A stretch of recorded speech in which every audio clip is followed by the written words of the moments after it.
Alright, we're playing Doomer Boards 38, Ghost Town or some shit like that. Swords. Let's go. I found a secret. It was an all map. Cool, horizontal opening door.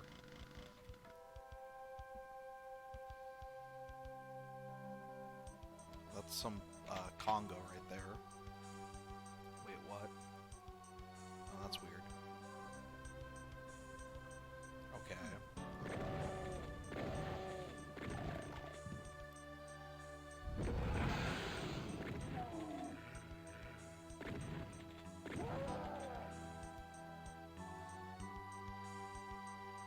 Ah, shit. Pavera's finishing TPH.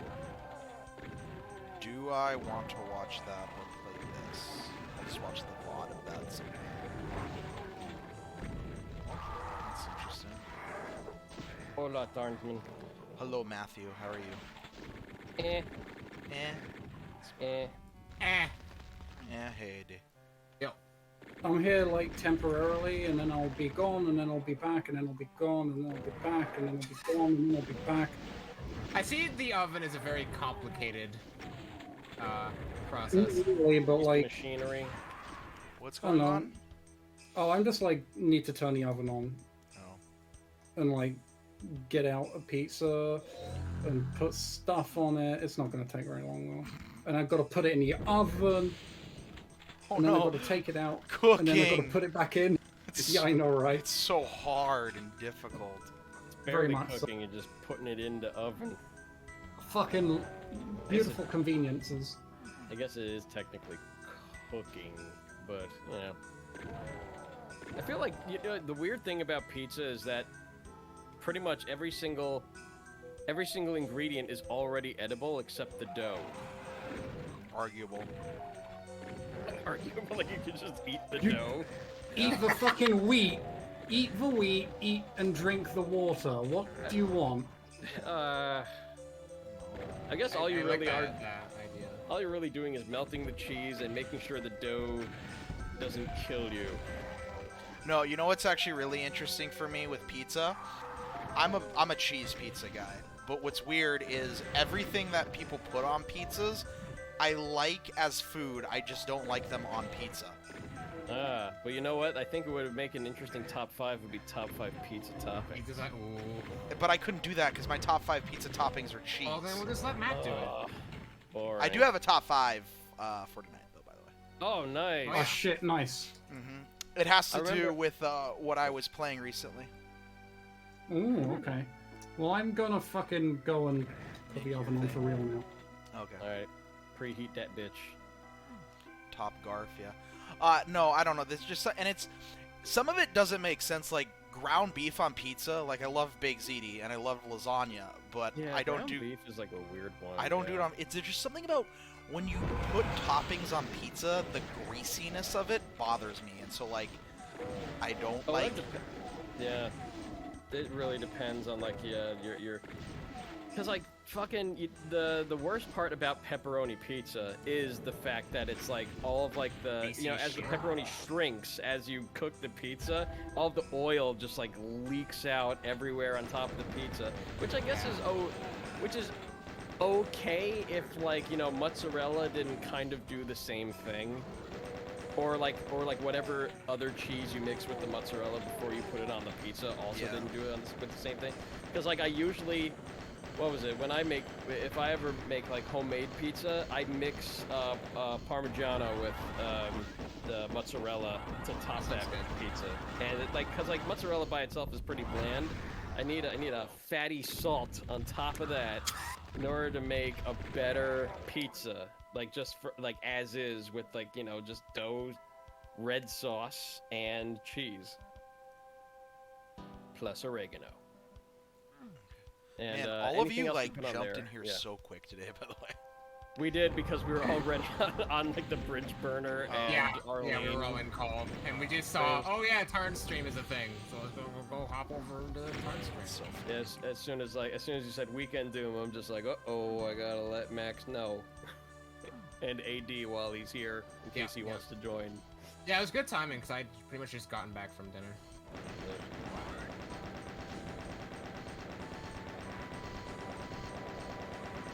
So I'm glad we're back to the 40-ounce boards projects. Monthly edition. So like, what's this one? Because it doesn't seem to have a clear This theme. one's just also yet. fucking like. So there's so many maps. It's Ghost Town, I think. This one has a lot of maps. I didn't look at the map list. I'm gonna complain about that just ahead of time. Like 16 maps or something. I feel like the Doomer board projects are best when they're like 9 maps. And Like they're small, yeah.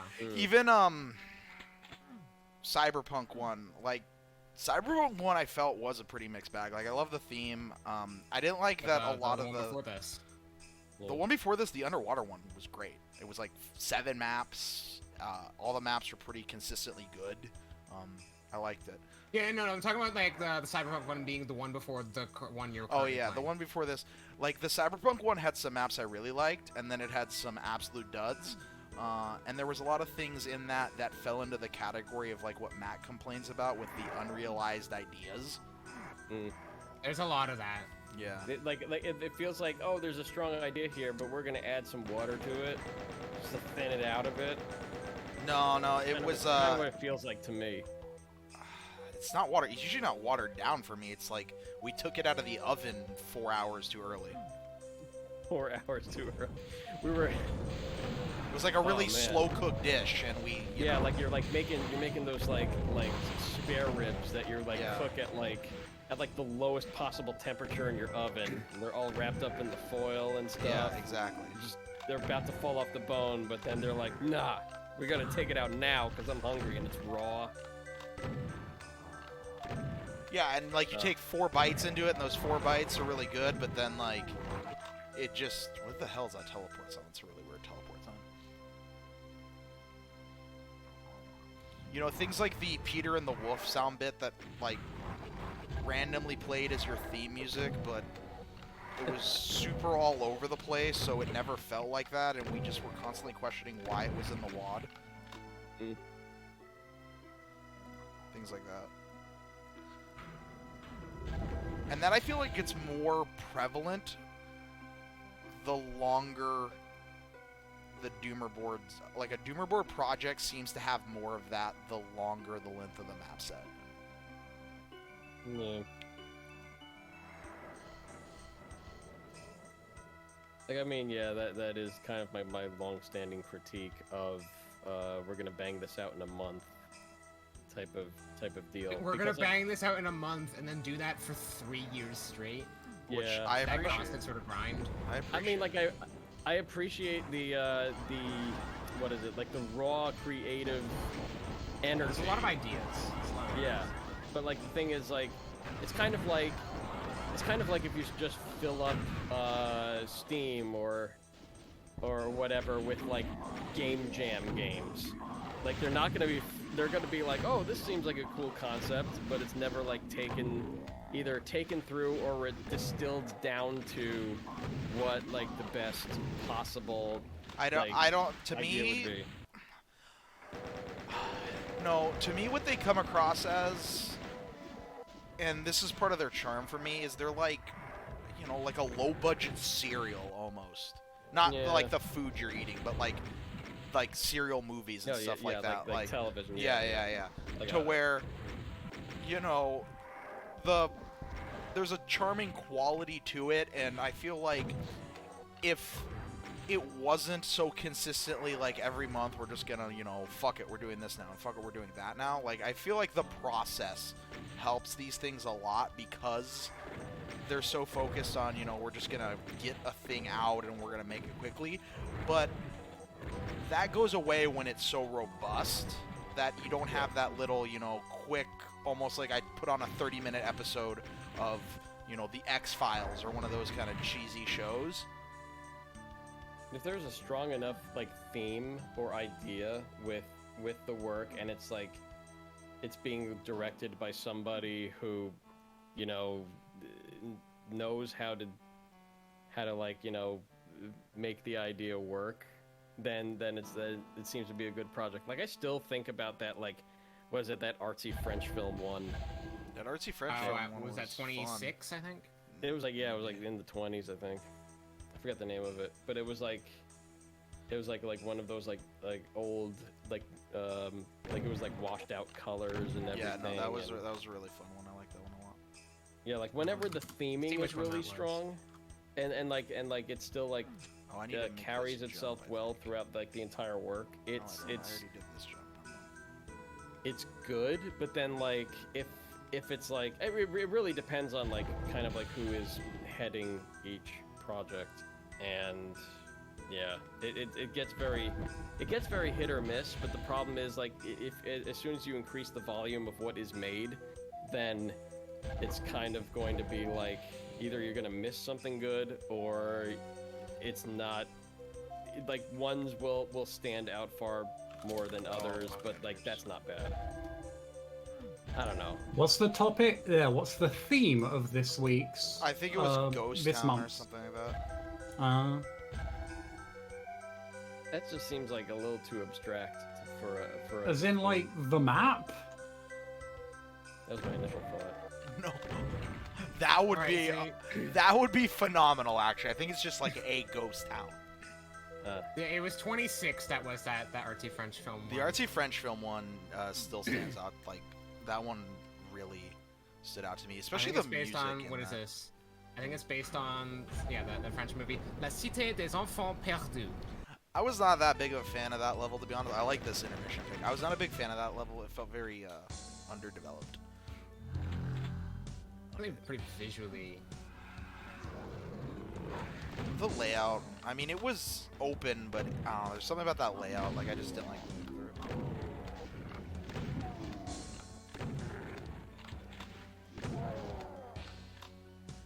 I like the visuals in this. Yeah, suddenly a huge like quality increase. I like these like dark, swampy. That previous map for the Rush or Amateurish, yeah. It just felt very watered down, as Matt would put it. It was, I don't know. Those arches are just mid textures. They are. I approve of mid-text arches. I like these. What you should be using. I like these chains holding up the red key. That's cool.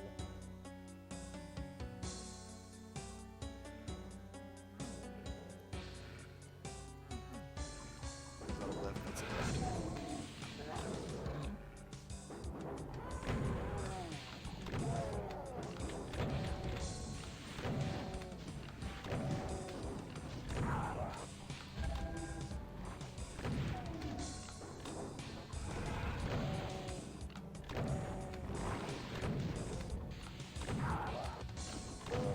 I mean, if you have like a lot of mappers making stuff for these projects, which I think you do, rarely do you get like Oh yeah, no, there's not one, very many. one guy making Yeah. one guy making more than one map, and like it's doable, which is why they can crank these out in a month. Like if you pre-prepare the theme, if they already plan out what the themes are going to be, and somebody just like amasses the resource set and what have you for everything, then yeah, it's always a possibility. It's how these like projects get made. I know But, like, how they get made, yeah. but then there's also, like, there are certain things about these that I really like because the format encourages it. Like small maps, for example. There's not a load of very long as fuck maps in these because of the development limits. You know, something like Augur Zenith. If that was a Doom World project and people had, you know, years to make their maps, because, you know, everyone would be like, oh fuck, I want to Would have contribute. just sprawled out of control. Yeah, I think there just would have been, like, just, you know, at least 10, just, like, the longest fucking maps in a row. I think by virtue of like the Doom reports being like a much smaller community, this sort of thing is possible. Because like if you called upon like the breadth of users on Doom World, everybody will want to contribute, but then they'll like say they want to contribute, and then you know nobody, like, unless you set a specific time frame. Only And percentage of those people actually contribute. exactly. Well, if I recall correctly, I think that Big Ol' Billy talked a bit about, like, hitting the deadline for the DBPs being very difficult. Really? If I recall, I don't know, there was like I think around the day after, maybe, Tarnsman did the stream where he covered I forget the name of the other thing. Oh, The music one. Doom, yeah, yeah. Oh, Dungeon Synths? Yeah, Dungeons. Yeah, Dungeon Simps. I forget the name of the actual, like, series it's to become a I believe part it's of. DBK Digital Barks Crew, or whatever they're using for that acronym. I think that might have just been for the first one, and they can just turn the acronym into whatever they feel like for whatever theme they're going for. Yeah, Seems good. But yeah, I think that Big Ol' Billy did talk about, like, the deadlines being pretty hard to hit. And I think it's been mentioned here before, but, like, quality assurance being not that high as a result of it. Yeah. Yeah. It And really I'm needs so to happy be- that Billy's making stuff not on the Doomer boards now. I feel like what would benefit these projects best would be like a TikTok type of, like, I don't know, in the software industry, a TikTok cycle is tick, add a bunch of shit, talk, fix all the shit you added. And then, like, if it was you're like not over the talking course of, about like, the fucking like mobile app. Not the social media thing, no. Hey, It's a no, development. somebody do me a favor, because I'm trying to watch Pavera play TPH while I'm doing this too, and go on Pavera's chat and be able to type things for me. Somebody who's not me should do that because I still haven't played episode 4, which I assume he's up to. Yeah, he's playing one- E4M1 right now. 1, 2, 3, not it. I could... Hold on. You can't see it, but I'm doing the thing where I'm like touching like my Your my nose? fingers to the Yeah, side of my nose. yeah. 1, 2, 3, not it. Oh, I thought you might be doing like the fucking like Top Gear thing. where Breezy you just, can't like see got it. the L on, like you're making an L with your hand and you just put it on your forehead. Oh yeah, that. I mean, it's look, culturally, it's different things you do with your hand and your face, but yeah, it's. I it's the joined his same chat, deal. but 1, don't 2, 3, not expect it. me to do anything. Oh, sorry. I actually need to rearrange chat and put this over to another monitor so that I can read chat, but also, let's see, there we go. High tech. You can Ah. have 2 streams. Breezy posted in it. Hey Breezy, how about you do it for me? Post in Pavera's chat. Be the messenger. Breezy just said Tarnsman says hi. Okay. Excellent. It's less work for me.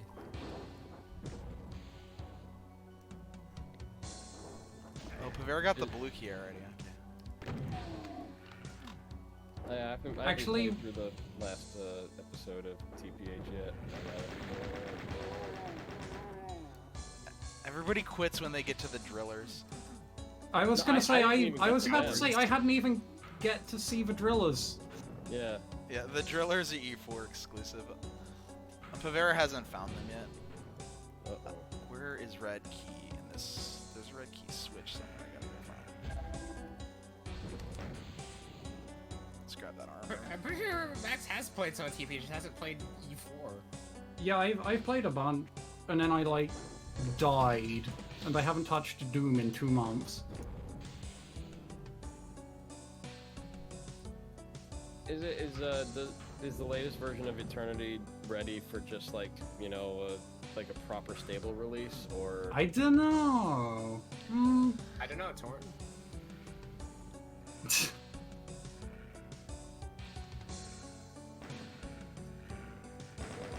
because I mean, if we add if all the TPH stuff's been added.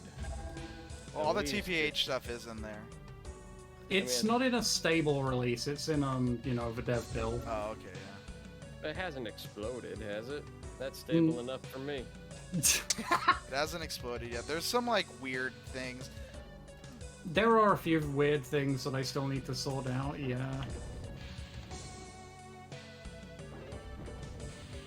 What do I do to open this? Is there a switch I'm missing?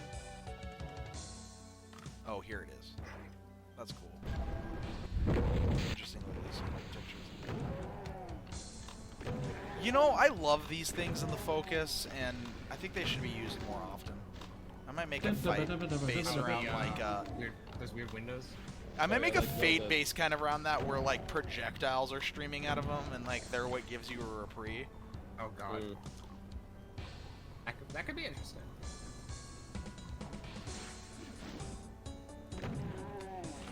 I did kind of something like that, but it's a door in E4M7 at TBH.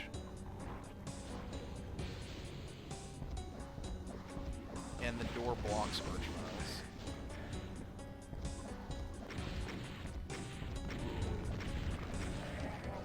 Oh, this is a cool little map. I like that map. Good job, whoever made Damned Keep Rampage. That was map 2. That's a Mat Fright map, I believe. Good job, Matt Fright. What have I played him? Posting some cool screenshots recently.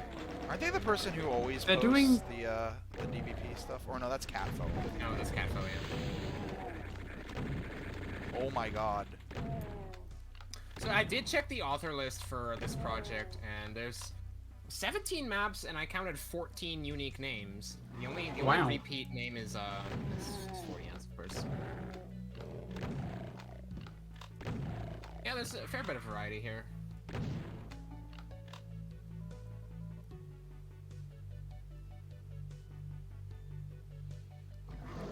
Left? Is that what that is? Sorry.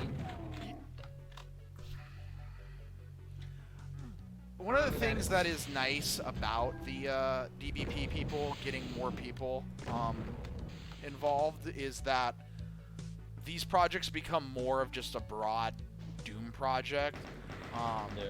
There's less, you know, I know that certain people, like for example, Zazer and Jimmy and Pavera, like will never play these because of who makes them.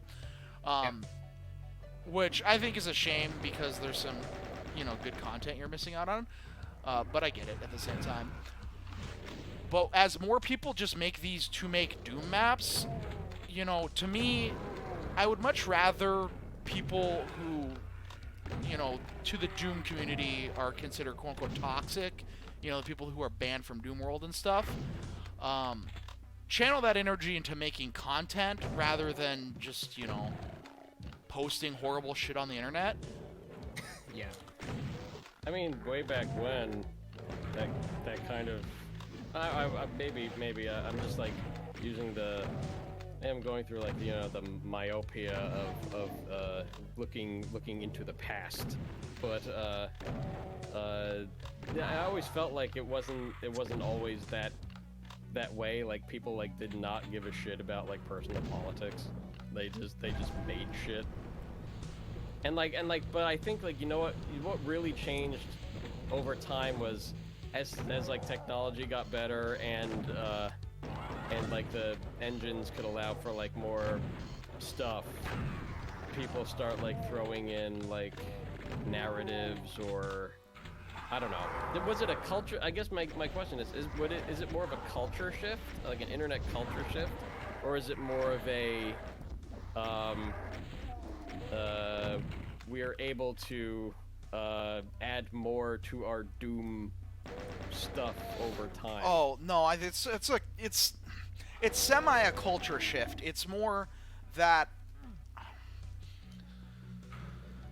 the thing is, back in the day, like the internet was like this little secret clubhouse that, you know, was.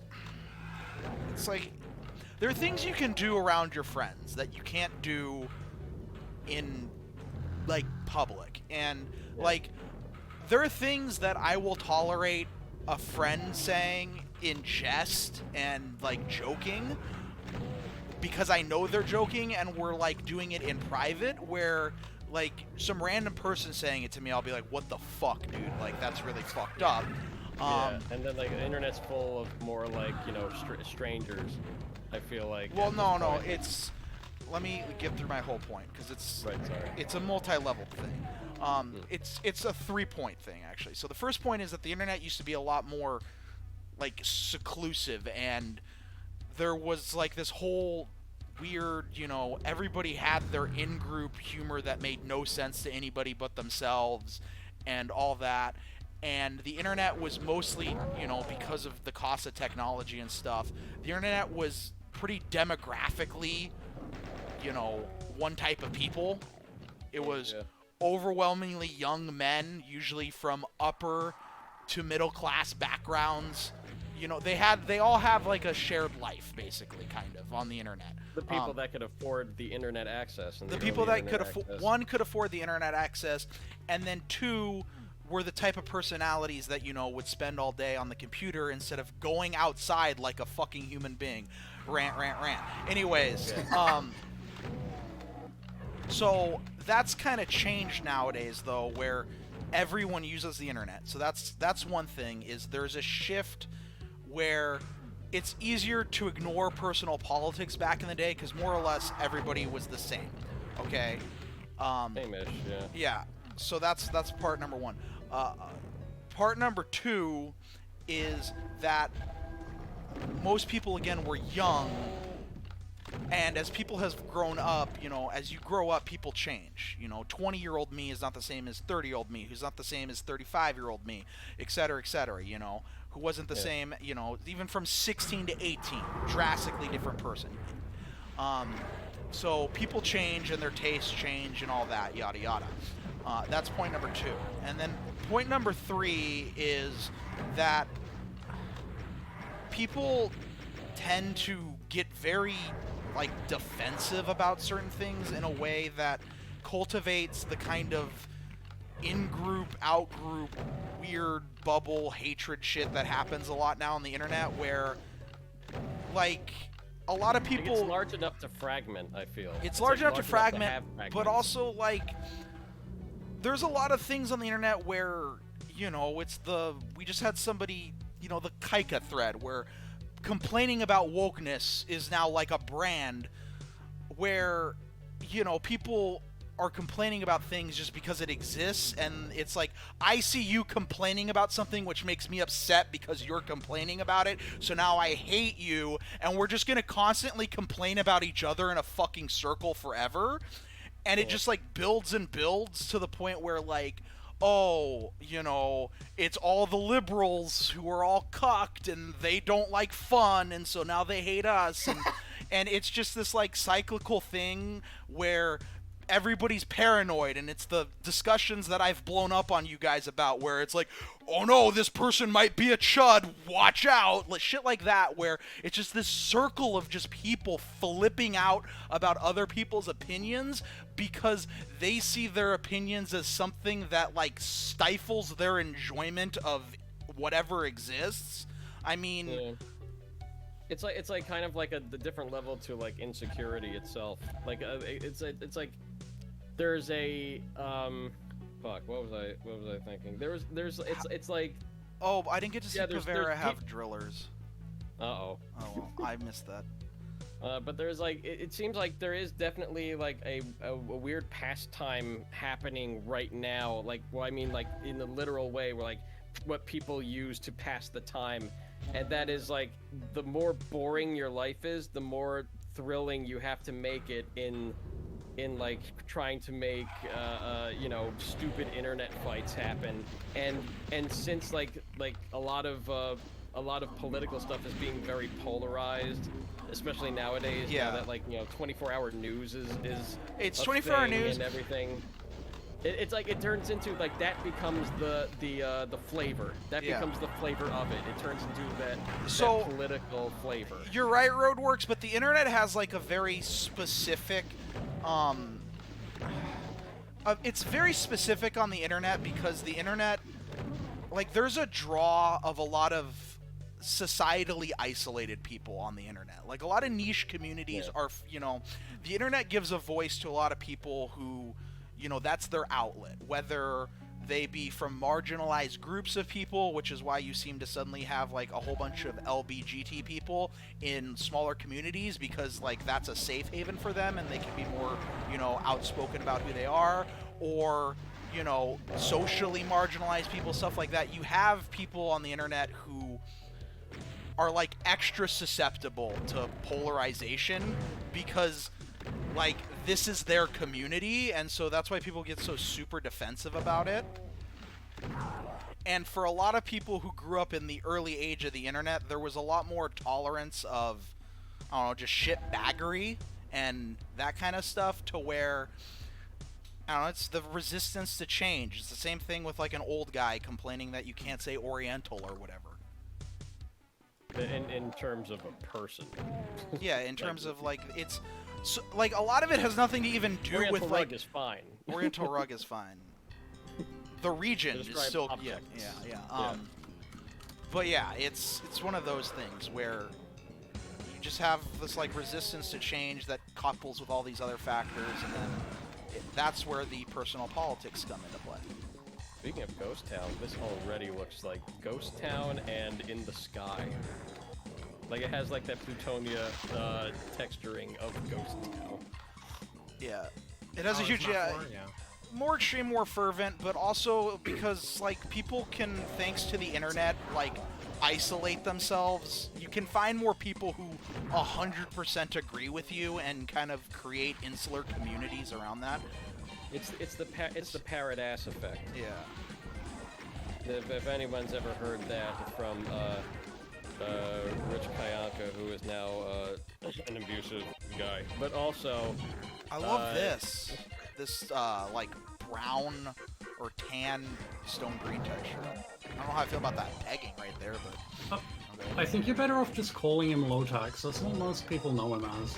yeah, Lotax. So like Lotax, like a long time ago when I don't know if it was like the talk he like did a talk at either like Berkeley or like some kind of like or like maybe it was like Kansas State University. It was like so like he when he was talking about like successfully running an internet forum, which of course is something off the forum way back when. This was around like 2002, 2003. He explained the internet to say like he called it the parrot ass effect, and the reason why it's called that is in his scenario there's a person out there who lives out in the real world who loves parrots, but he doesn't love parrots the way you and I love parrots. He loves dipping them in caramel and shoving them up his ass.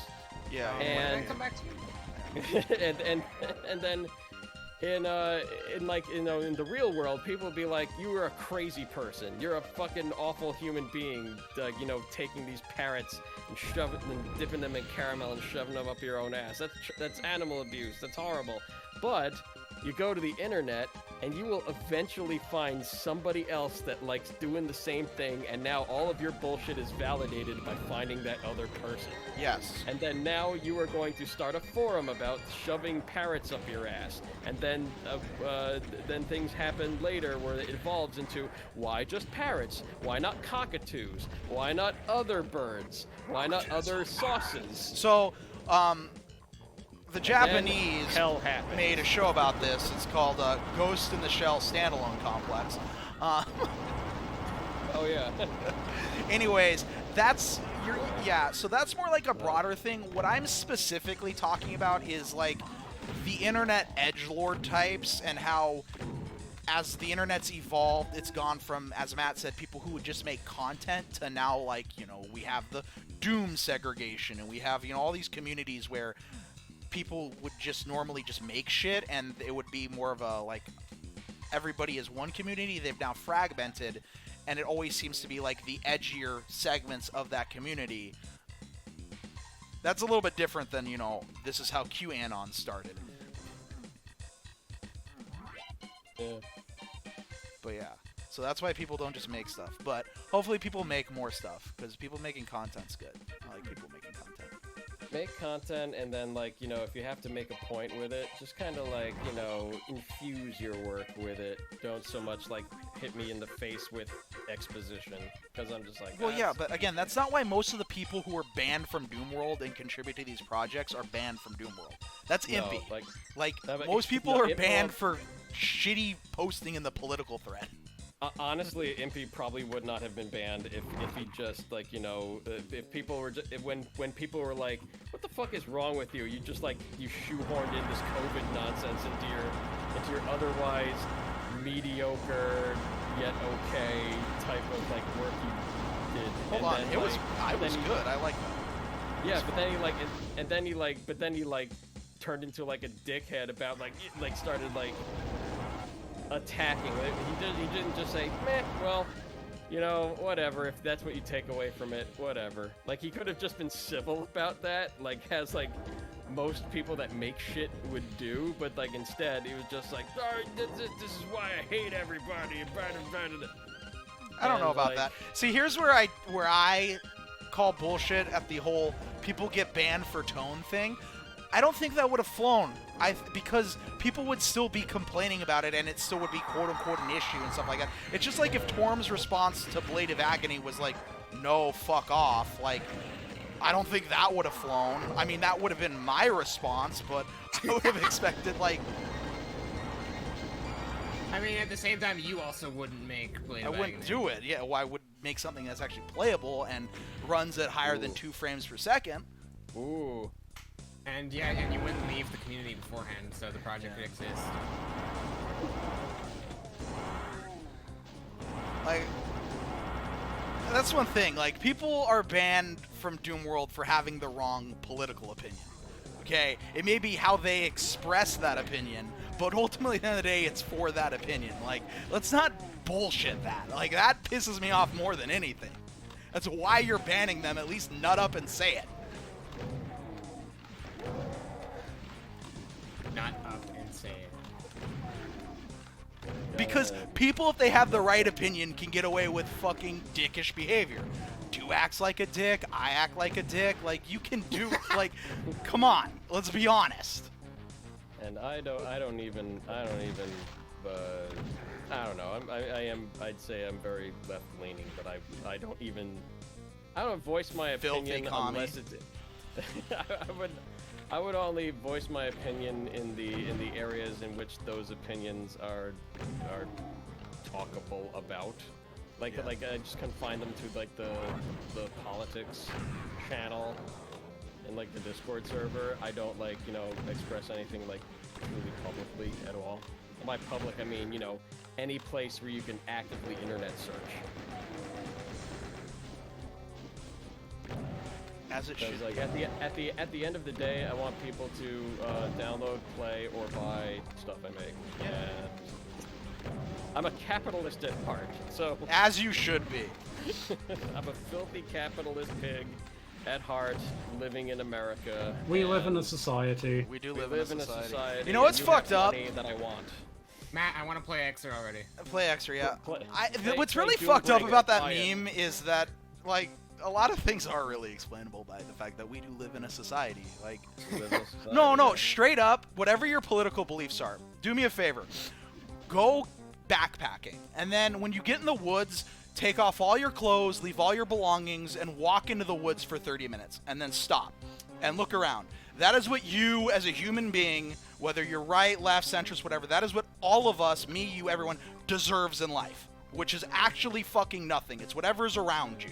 Everything else we have in all of society solely exists because of the collective effort of millions upon millions of people built upon the bodies of the billions of people who came before us and figured half this shit out. Okay? So whether, and that's a neutral statement, because if you're on the right, it's a reminder that, hey, not everything is the individual. Society and collective work together is how we get to where we are. And if you're on the left, it's a reminder that you only get things because the collective agrees we should have them, and you're not entitled to shit in life. Yeah. Pretty much. That's why going in nature is great, because it's a really good perspective, Bill. Like it's just like it puts you into the wilderness, and you might have to shit in a hole. You may not have something to wipe with. And that is the great equalizer. What do you do if... The great what do you do equalizer if you is don't have a having their toilet? shit in a hole. Yeah, what do you do if you don't have a toilet, bitch? You shit in Come the on. woods, dude. I mean, come on. Yeah. But Do what a bear does. Yeah. But it is important to remember that we do live in a society that, like, the roads you drive on, and pretty much every building you're in, was built by somebody who probably has political opinions that you hate. The computer you're using was built with somebody who probably has opposite political opinions of that. Actually, it was built by slave labor in China, but we'll not talk about Yeah. that. Pretty much. It's probably more likely Taiwan, Thailand. Taiwan, Thailand, yeah. But And people the picking program gold out you're of circuits using. with the fingers, yeah. Actually, I mean, it varies on the parts. I'm splitting hairs here for no good reason. I don't know. So when people like mock, we live in a society. I don't know. It's one of those things like hang in there, or any of like the platitudes that are easy to mock because they're simplistic and cheesy, but like structurally they're true. Like hang in there. Things like society. things in life never rise up. Yeah, the gamers do never. They have no rise up. power. Yeah, They have no power. not their aging count. The most oppressed demographic. Yeah, of course. Yes, absolutely. In every single, Where's the yellow every key? single corner. Gamers, the most oppressed race. The most oppressed. That was the key. Anyways. Gamer lives matter. Yeah. Gamer lives matter. Yeah. Let's just keep going. Let's offend everybody. I mean, that's pretty par for the course for these streams. That's how jokes are made. Jokes are not good because they like play on expectations and all that. They're just good because they offend people. True facts. I was gonna say I go by the Treese O'Neill definition of comedy. It's like comedy is I say a joke to 100 people and 50 of them laugh and 50 of them are horrified. Yeah. Yeah, that's about right. Hurting gamers' feelings is animal abuse. Oh dang! Jesus fucking Christ. Bam! That's good. I'm See- stealing that for something. Now, this is what I'm talking about. I'm talking about being a dick. Conceptually, that was very dehumanizing to like an entire group of people, but we all collectively laugh at it. And like I don't care, you know, I find it funny. But when like people try to say it's the whataboutism that kind of annoys me. Like, just admit that, like, yeah, you're correct that I have a different set of standards for the things I believe and the things that I don't believe. And I'm not like, it has nothing to do with tone. It has nothing to do with anything, because you know, the same people who will complain about like, oh, this is unacceptable and outrageous, are the same people who will, you know, oh, this horrific psychopathic action, slay queen. Yeah, it's I don't know. The same people that decry hypocrisy engage in it themselves. So meh. Yeah. Hypocrisy isn't the worst thing in the world. If I called somebody short and fat, I really wished it made me tall and skinny, but it don't. I'll still call somebody short and fat. If I'm just like, you're I'm dead. You're Oh, short wow. and fat, buddy. That was I don't know. That was in real life, I mean, is that really hypocrisy? Because you're not really like. no, you're saying I like find to short make and them fat. look- you're not saying that like being short and fat is a moral failing. Like, hypocrisy is when you say like there's a standard and then you just don't adhere to that standard. You know, the famous political example is all the being gay is wrong. Now here's my like underage boy harem. Those Yeah. things like that where like Oh God. Beep, beep, beep, beep. yeah. The problem is you're holding something up as a moral principle, but really what you're saying is just, I don't like this group of people, and that's it. Yeah. I mean, what is it, the classic phrase, do as I say, don't do as I do? Yeah. Yeah. It's called being a California liberal. Yeah. California liberal, Alabamian Republican. It's like all this. It's all the same. Like fucking. I don't know. I'm Fuck just glad gamers. All my homies hate gamers. I mean, yeah. I'm just glad I live in a state where like the Republicans in it are just like, look, we all love abortion, but I don't think the state should pay for it. Like that. Like that's. How about that it's- recall election? Fuck it, why not? You know what? Has there ever been a recall election that ever succeeded? Yeah, we recalled Ever. Gavin New. Not Gavin Newsom. We recalled Gray Davis. That's how Schwarzenegger became governor. So Great anus. Gray Davis. So Oh, great David. I heard great anus. we on voted. Maybe he's got a great. Keep this in mind. Yeah. This is peak California. So we voted for a tax increase, and the tax increase was mostly paid for via car registration. And so then everybody paid the registration and was like, what the fuck? Why am I paying more? I didn't want to pay more. Fuck this. Gray Davis got to go. And then we recalled Gray Davis. Just for like registration fees? Okay. Lordy me. Look. At least they're tax deductible in Jersey. I don't know how Okay. it is in other states. It's like it's one of those principles. All right. People know some of the things that I support, like economically, but when I pay taxes, especially because I pay my taxes, it's not just automatically taken out. I have to write that check. When I pay taxes, fucking give me personal nukes and remove the age of consent and all those things, because as soon as I'm writing that what are you, check, libertarian or yeah, something? as soon as I'm writing that check, Whoa. I'm as libertarian as it gets, because that check fucking hurts to write, okay? I feel like that's like the goal of every like modern libertarian. It's just like I just want to, I just want to get rid of the age of consent. Oh God. I think there was Lordy. probably some power regulation thing too, but the big thing that's kicked it off Yeah, was the car registration. That's yeah, that was. Lord. But what was like the power? What was the power thing? Like it was just like maybe these power companies shouldn't be setting the forests on fire in California. No, this was way before this. This was back in the early okay. 2000s. Got it. Oh yeah, that's right. You said when Schwarzenegger Schwarzenegger got elected after Davis. Yeah. Right. I don't know. Okay, I don't know what this type of map is called. I'm not a huge fan of this one, but I'm a big fan of the central structure with outside area around it. I guess factory likes it could be called. Factory likes. Yeah, there's no name for it. Yes. Yeah. Yeah, it's not a sandbox. It's something completely different. Oh, I need to save rockets because I need to cleave through that giant Revenant horde upstairs to get that archvile. True facts, road peeps. Box.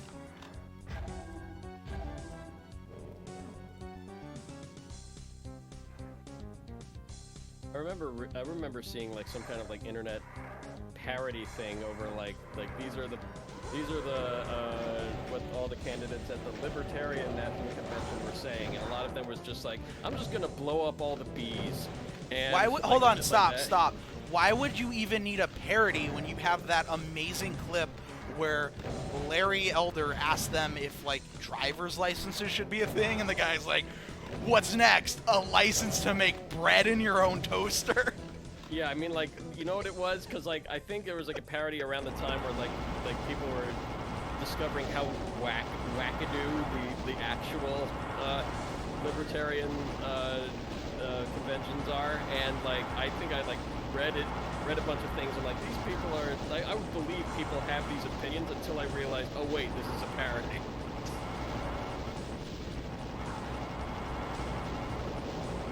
Just like, we should just nuke bees. What have they done for anybody? Fucking lot? I don't know. I'd support the nuking of bees. We still Maybe- need Libertarian Doom to be a thing, by the way. I would. Maybe mud wasps. I don't like mud wasps. They just buzz I mean, around yeah, no, I and get that bees are like everywhere. really important, contribute a lot to like I the love bees. I love ecosystem. honey. Yeah. But Bees are super important, but I like we should bees. just nuke them. yeah, fuck I 'em. like bees. Leave bees be. No, fuck bees. No. It's hip to fuck bees, but I I finally saw that movie, by the way, and like, The bee movie? hot take, that movie's amazing. like the bee movie. The I hear bee- it's not that bad a movie. No, but it's I hear it. legitimately like, it's got strong like Riverdale vibes to it in terms of like, oh, this is actually like they wrote this script and they're doing this. Bra It's got fucking Pat- bow. It's got Jerry Seinfeld. It's got Patrick Warburton. Right? Isn't he in it? Yeah, he has a great line like, Love "Have him, you yeah. dated other bugs?" Have you dated other bugs? No, he's very incredulous because she says something to him like, "He's the nicest bug I've ever dated." It's just something ridiculous like that, and he's just Have like, you "What the dated other fuck bugs?" are you talking about?" I'm just Patrick Warburton over here. Pavera's in the underground section. Tell Pavera that that's a teleporter kind of puzzle that he needs to think about how he progresses, or he's gonna have a bad time.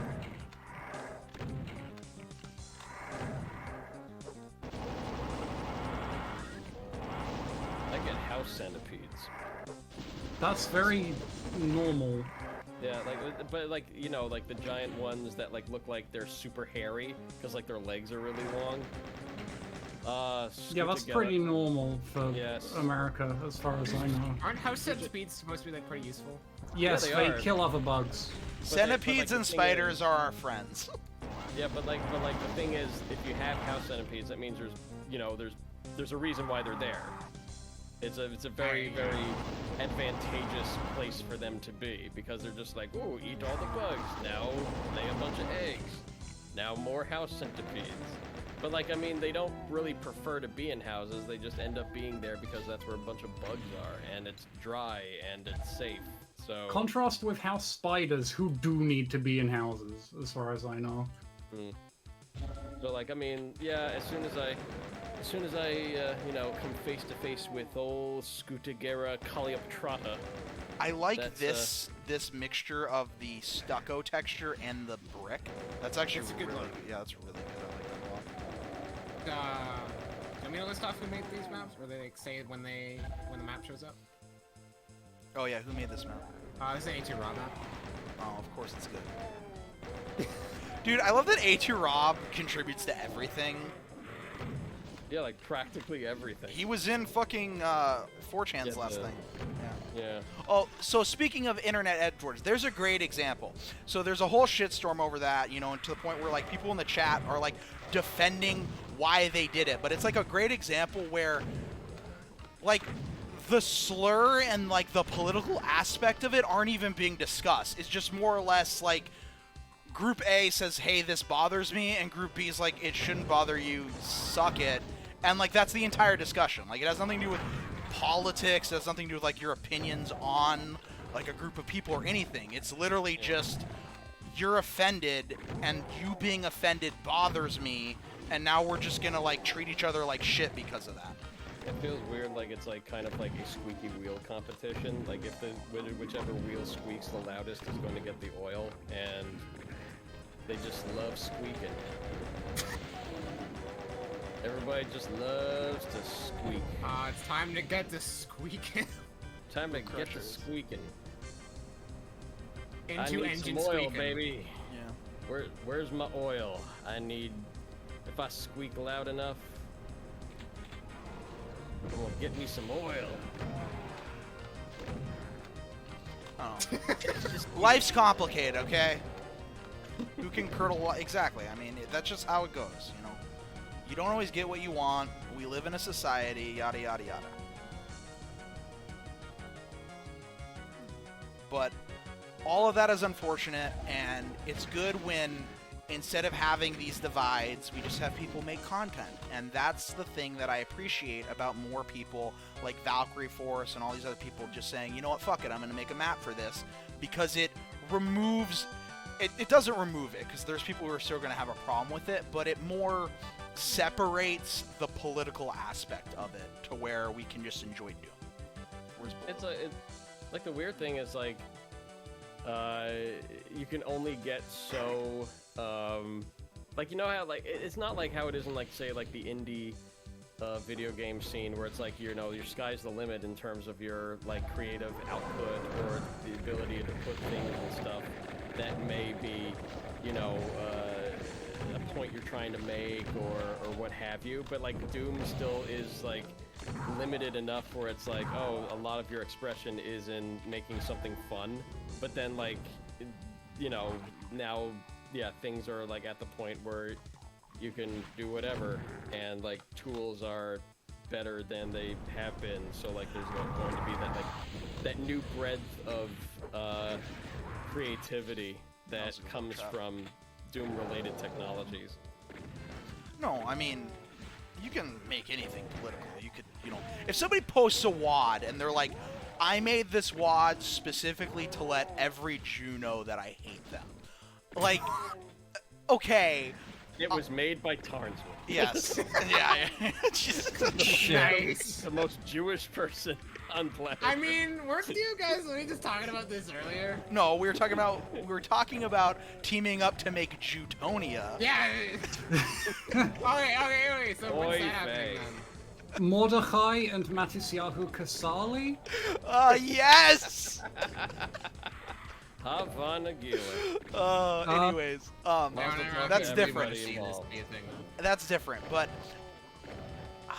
in that context, like, the author is directly telling you, like, if you're Jewish, that this product is me expressing that I hate you. Now, I would still play it because that's just who I am, but the artists couldn't be like, yo, just don't get offended, because they're directly stating, like, so that's different. Is like evil. Yeah. Yeah. Like, if an indie game, you know, to use Matt's example, let's do it the opposite way. You know, indie games love to shoehorn in their political message. They're the finest example of, like, just, it's not about the content of the message that makes it bad a lot of times, it's how lazily you put it in your product.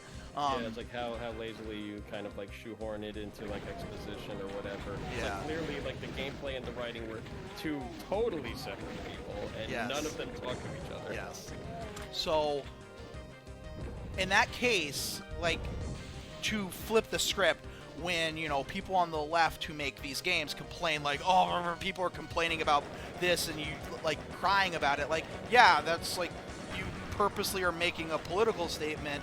You know, it's, people are going to respond to it. It's like when you go on Twitter and say something stupid and then are upset that the world is responding to the platform that exists for you to say stupid shit to the world.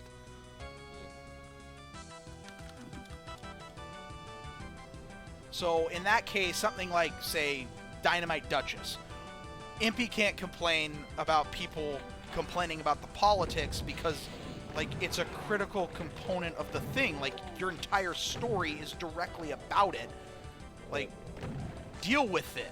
But, you know, if somebody's complaining about the politics of Map 6 New Level, I don't think that's the map name, of Doomerboard's Project 28, then it's a little bit like, this is a completely independent thing, and then you can have an issue with the people who made it, or not, and that's a different situation where you're talking about, like, Doom, the main communication is the level design, and there was a switch that I missed over here, I think. I got the super shotgun. And then it's easier to separate it, and having a more diverse group of people, here it is, contribute helps that happen. Of course, I would Mr. Spain only.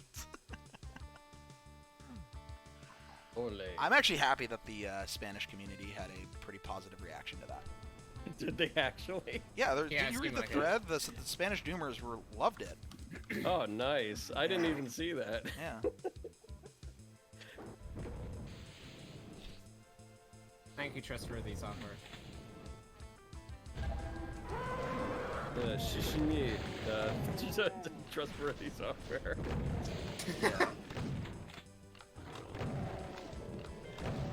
You'd buy it. I think it's thank you in Mandarin. Shishini.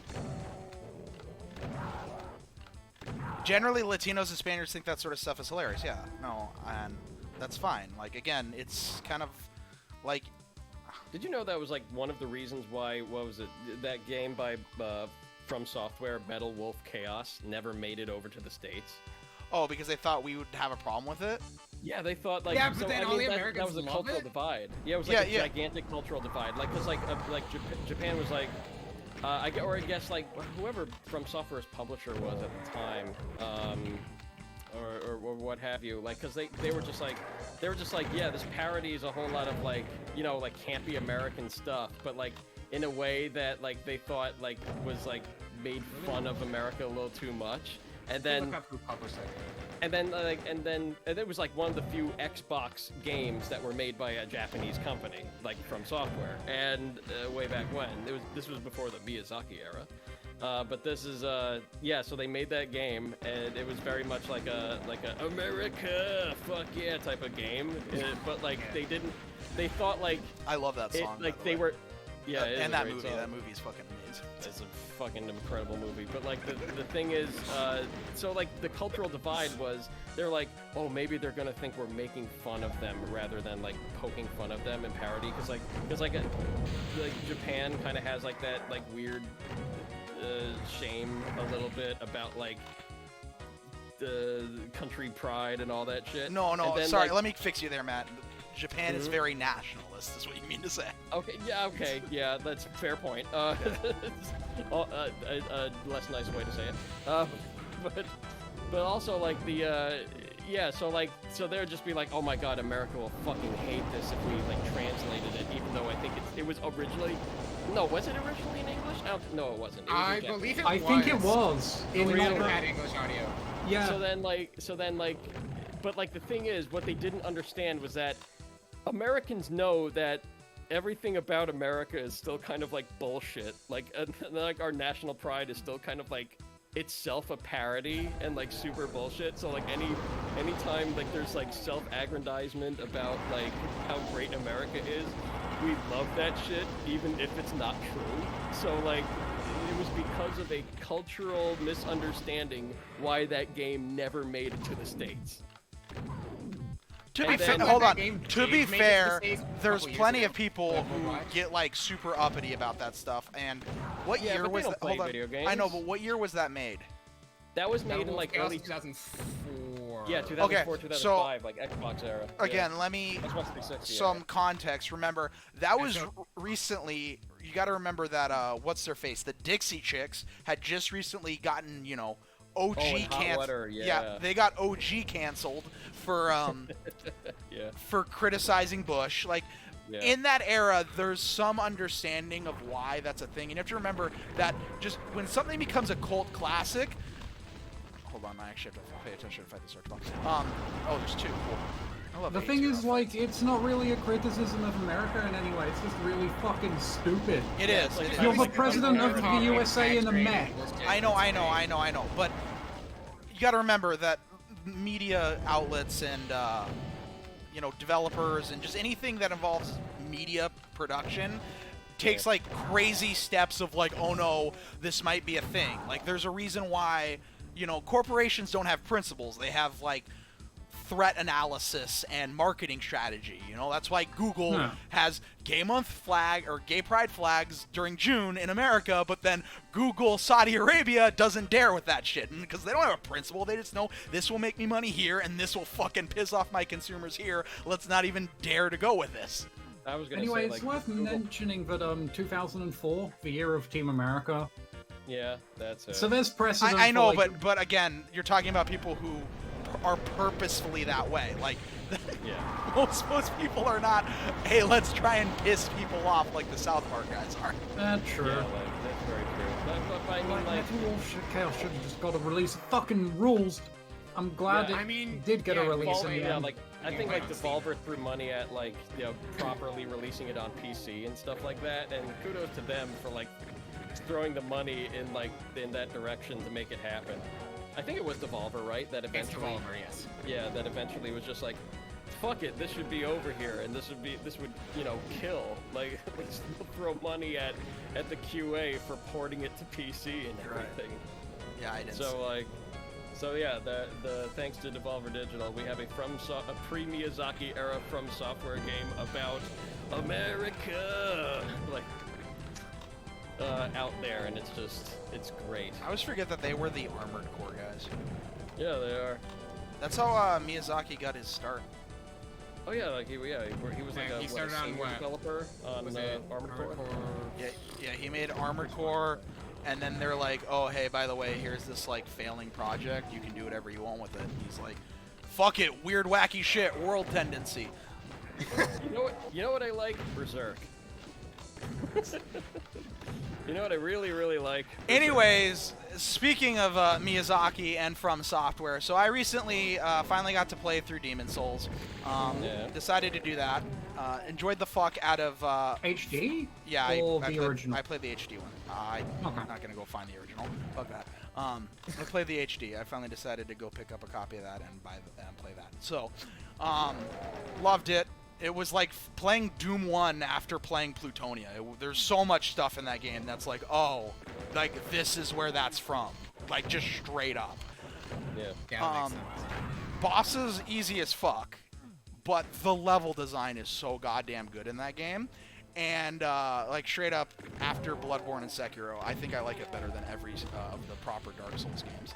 Really? That's impressive. It's a great game. Like there's weird things in it, like world tendency, and like the fact that you like can't die in human form or you lock yourself out of certain shit. It's the kind of things that like the first release would have, like, oh, we gotta polish this up because like people hate this and stuff like that, where it's really fun to go and see all this quirky shit they shoved in. But yeah, great level design. So in the spirit of great level design, this top 5 is my top 5 favorite levels in From Software games. Oh, Is wow, this just whole like the gamut. Souls sort of games, or is Or, like From well, Software games? I haven't played Armored Core, so I don't know. Yeah, so I was gonna say like No, it's Demon like this Souls level and from later. Metal Wolf Chaos is just Number Yeah. one is the White House. The God White bless House. the Yeah, USA. it is. Man, but like This should be so, this should be an interesting list though. so like anything from like Demon Souls. Demon on. Souls, Dark Souls, Dark Souls 2, Dark Souls 3, Sekiro, and Bloodborne. Got it. Hang on a second. I gotta use the restroom. I'll be right back. So you guys think about all your. Yeah. I have.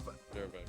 Oh I god. only played half of the. If I haven't played Lost Kingdoms, I really would love to play King's Field. I'm trying to think of what the one is. Oh yeah, King's Field. Yeah. I'm gonna play. Number 1, this level from what was it, Ninja Blade. Ninja Blade, yeah. That game that came out, wasn't it like the exact same time as Demons? Oh, no, it was a week in between. That's right. And apparently that game was terrible. There's a lot of like those kind of games that I'd like to check out and see kind of like what The if. team game. Yeah. What if Ninja Blade was the game that got super popular? What is it? Game Freak did like a fucking non-Pokemon game a bit back called something Little about Town Emerald? Hero, and it got fucking trashed. Oh really? I don't know anyone that actually liked it. I've never heard of it. I think that says something about it. It Lost was very Kingdoms are cool. great games that hold up, you know?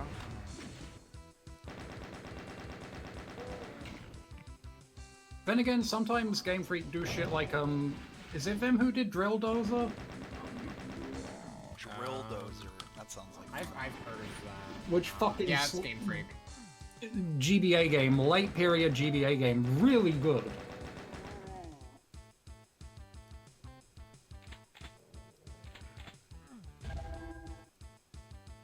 It's probably very expensive now.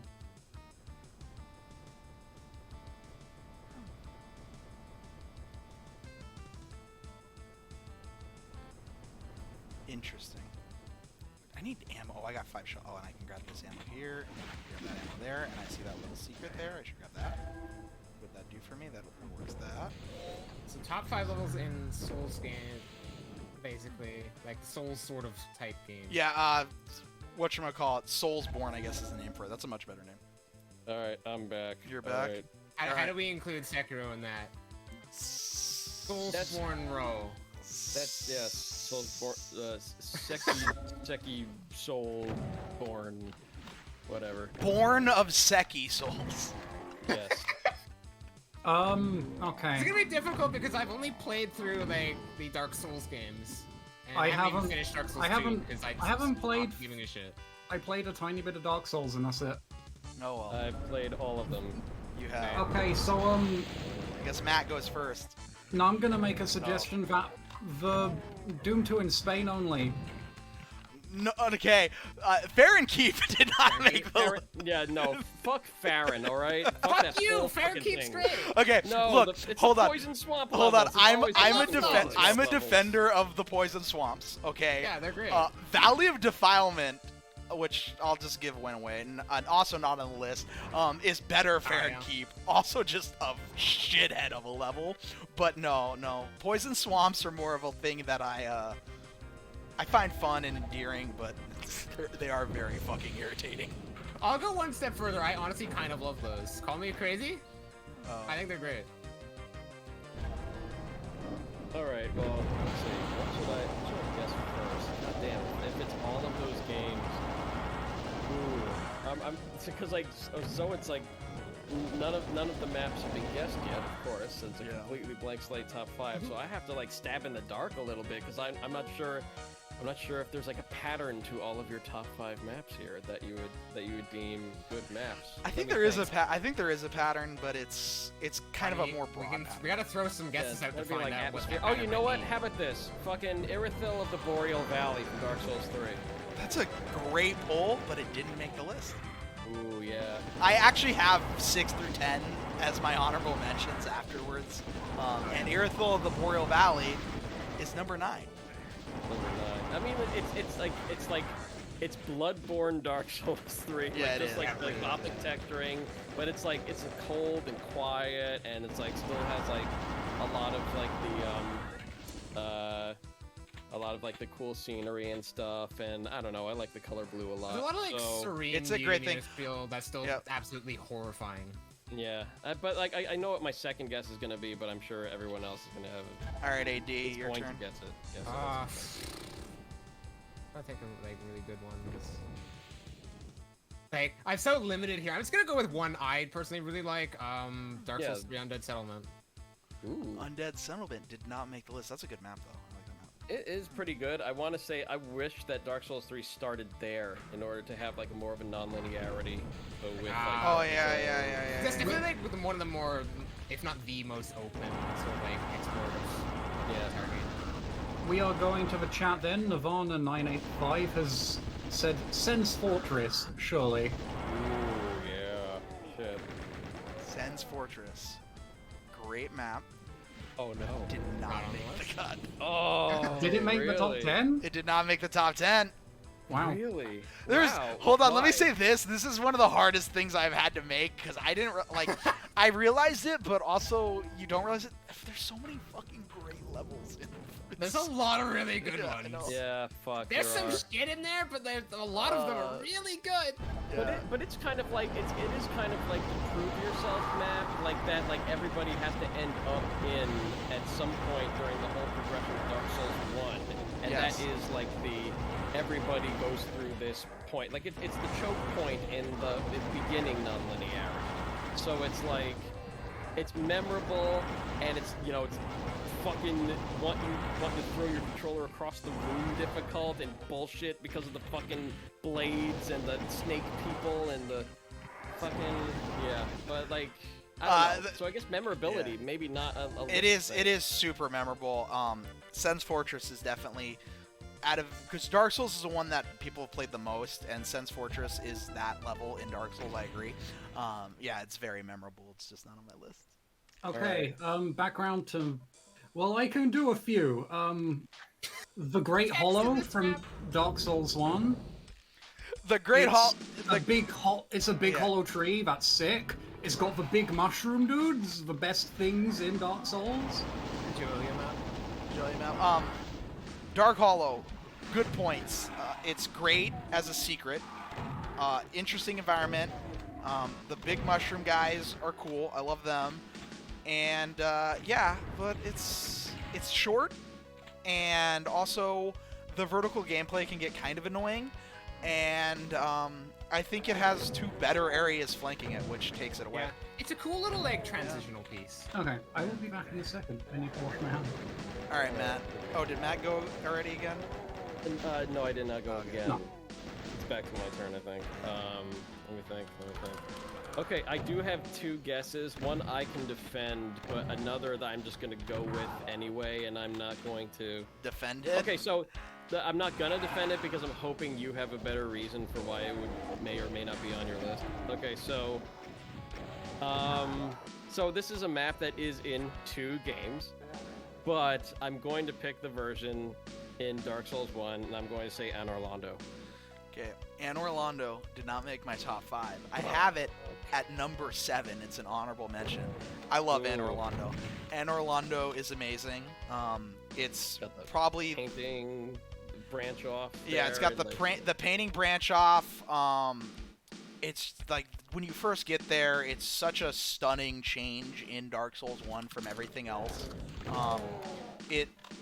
There's just so many iconic, like even more so than Sen's Fortress. There's so many iconic individual like just like weird, like the Tower Knight fight where you have the guy shooting the arrows at you and you have to run up the top, and there's that one dickhead that you got to like push off, stuff like that. Where this is actually pretty fucking complicated and intricate for Julia map.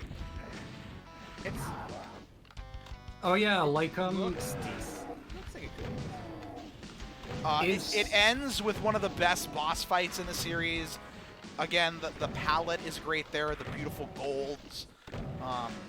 It's so much fun to explore through, and it's one of the ones that, like, when I started making this list, I had it, like, right off the bat. I went, number 1, Anne Orlando, and then I started, like, thinking of things. I was like, actually, no, there's several areas I like more than this, but it is the one that immediately sticks out of everything in Dark Souls, and that's why I have it as number 7. It's a fantastic area, and I love it.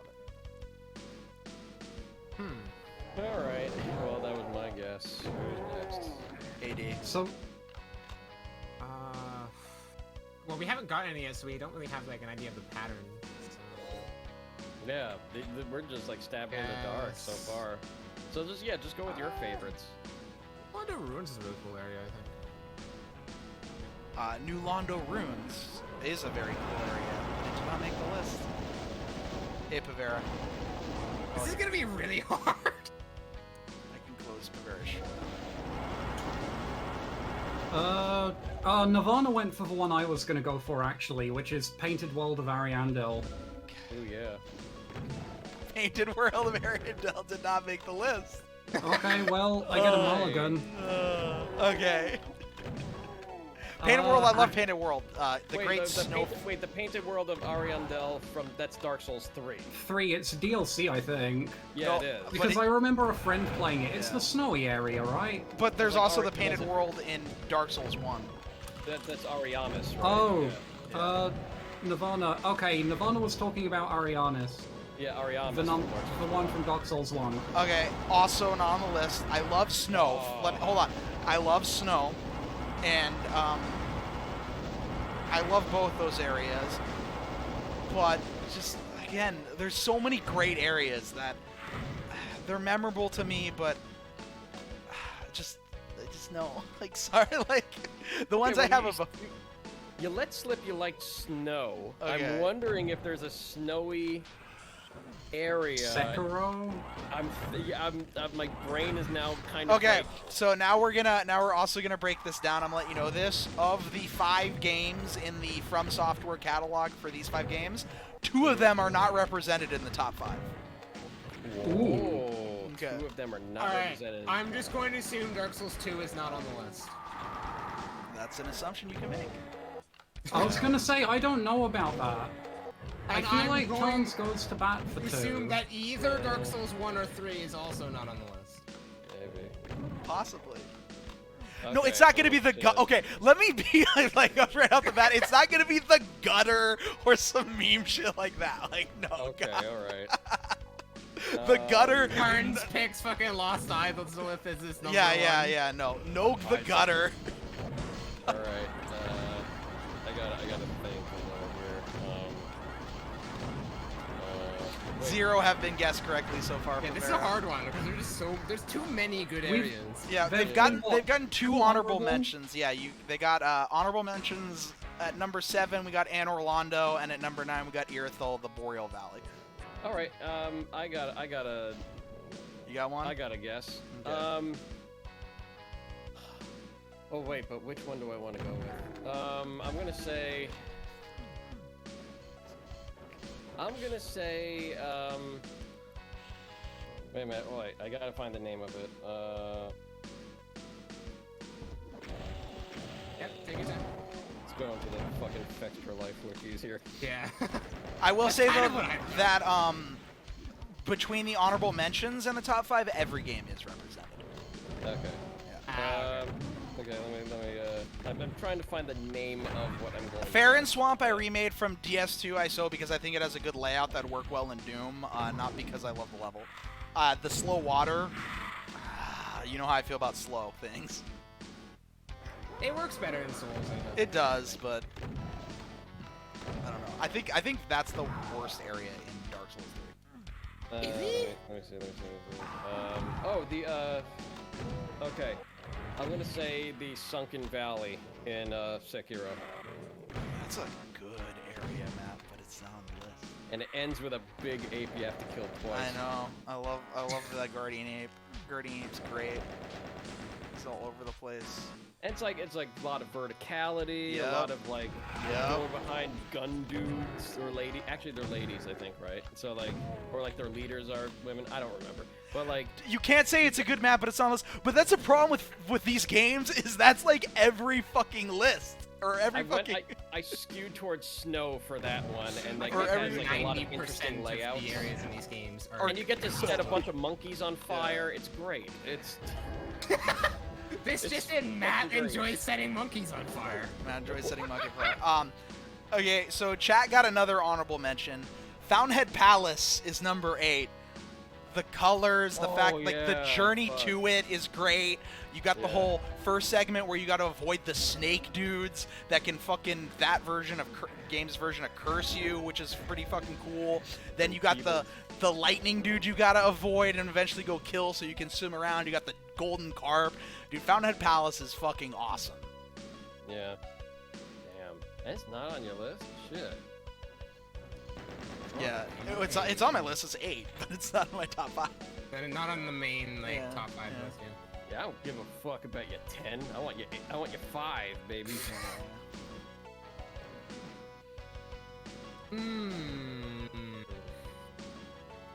This is like if Santa Claus had a top 5 nicest children. That's literally what this is.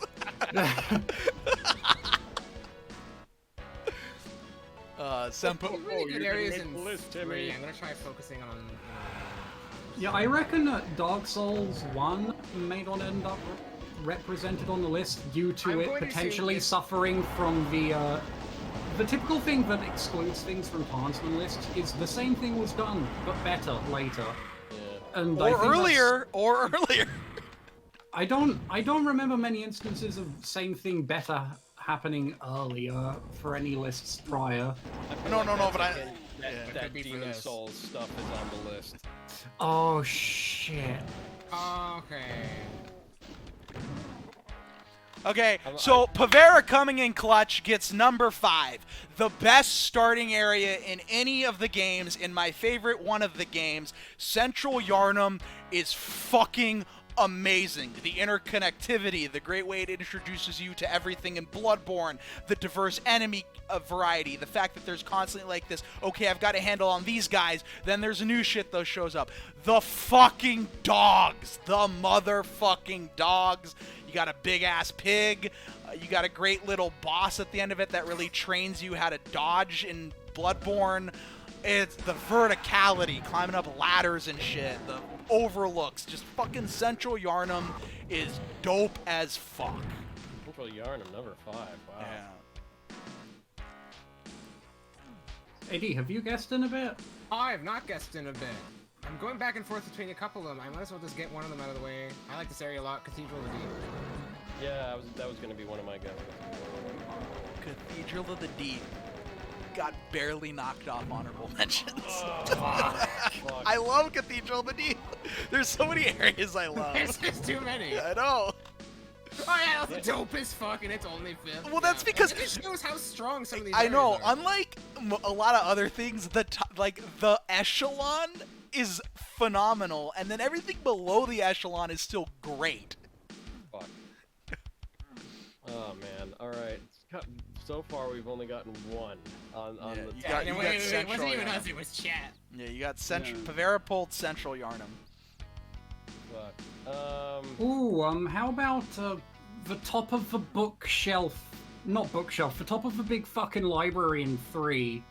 Oh, the Oh, Grand the, Archives. And archives? Yeah. Yeah, the Oh, top of the Grand Archives. It's so good, but it's not on the list. The entirety of like the Grand Archive is really good. Yeah, Fuck. the Lothar Castle is Oh, great. is it all one single Most area? of Dark Souls 3's level design is really good. It is. Yeah. It really is. Los Isolith, yes. Okay, Los Isolith is definitely not on the list. I actually hate Los Isolith. Yeah, it's one of the areas I don't really care. The whole like fire sort of wing.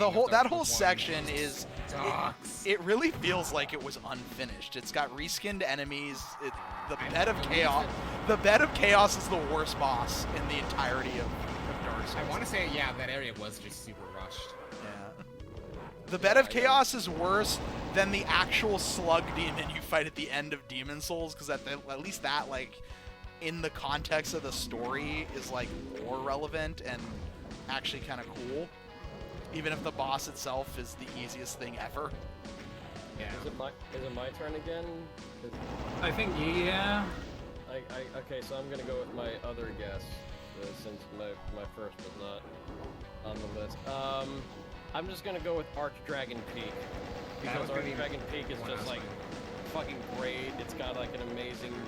It's got the fucking dragon that you have to like run through all the everything in like a completely separate area of, and then kill it, and then go back and explore everything that you missed, trying to like stab the fucker in the head. And then at the end of like, you know, all that other stuff, it's like the friggin' Nameless King. It's like a big ass epic battle, and it's just like a cool mountaintop area, and it's just like, I don't know, I like it. I just want to say that Mancubus throne. That Mancubus throne's great. Okay, Archdragon Peak is number 6. Oh. Okay, everything you said is true. Nameless King, like the cinematic boss. Like, well, not because there's 2 that are more of him, but in the base game, he's the cinematic boss.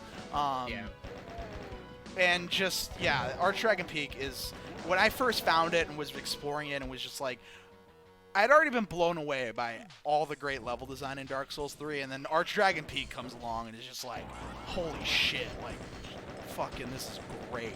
The annoying-ass axe enemies that are just, you hate them, but you love them. It would have gotten the number 5, except for that useless elevator that's right at the beginning that you never ever have to use. Matt is owning the honorable mentions, yeah. Havera has gone for Ulasile Township.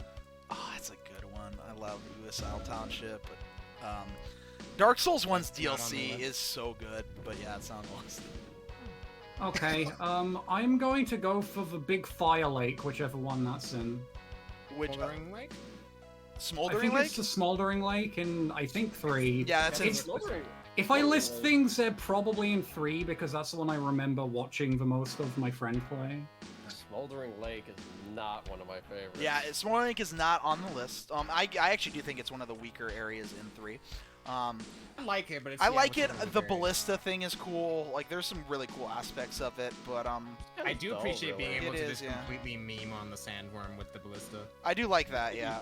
But just compared to the really beautiful level design of 3, it is just like a hole in the ground. Yeah, and the sort of corridors beneath are very copy pasty, at least in terms of aesthetics. Yeah.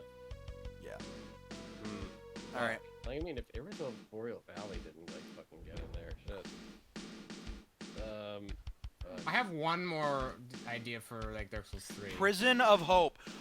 Okay, Nirvana 985 is coming in with my number 2, which is the Tower of Latria from Dark Souls. Or not Demon Souls, not Dark Souls. Yeah, the Tower of Latria. Playing through that and being like, oh, so this is just where Bloodborne comes from, I guess. I actually combined both Lower Latria and Upper Latria because they're kind of one level, even though, yeah, they are disconnected. There's so many things. Like I said, playing Demon Souls is like going back and playing Doom 1 after you've played Plutonia. The gargoyles picking you up to carry you to a place. The enemies that you have to avoid, or they hit you with a thing that stuns you and then they come up to you and grab you and do some bullshit attack like that. Like the headworm guys in Bloodborne, they're just in Demon Souls. They're the lantern guys walking around in Latria. The whole like prison thing, just like so many things in that map are directly translatable to further games. It had the original gargoyle boss fight with the man-eaters. It had OG Pinwheel, but better. with the Fool's Idol. It had the original a player invades you and the boss is another player, which would later get reused in another thing. It's just one of those perfect, and the atmosphere is so great. When you get up to Upper Latria and you have like all the chains and there's the big heart that you have to drop the heart like you do for the thing that you get the bloodstone chunk out of in the Nightmare of Menzies. Like there's just so many areas in it where they're like, oh, they just redid this because it was great here. There's a part where you get in a cage and you go down and you just keep going down and you're like, holy shit, this level design is fucking amazing. And you get down to like this bloody swamp full of like demon babies and shit, and it's just such a great level. Where the fuck do I go in this map?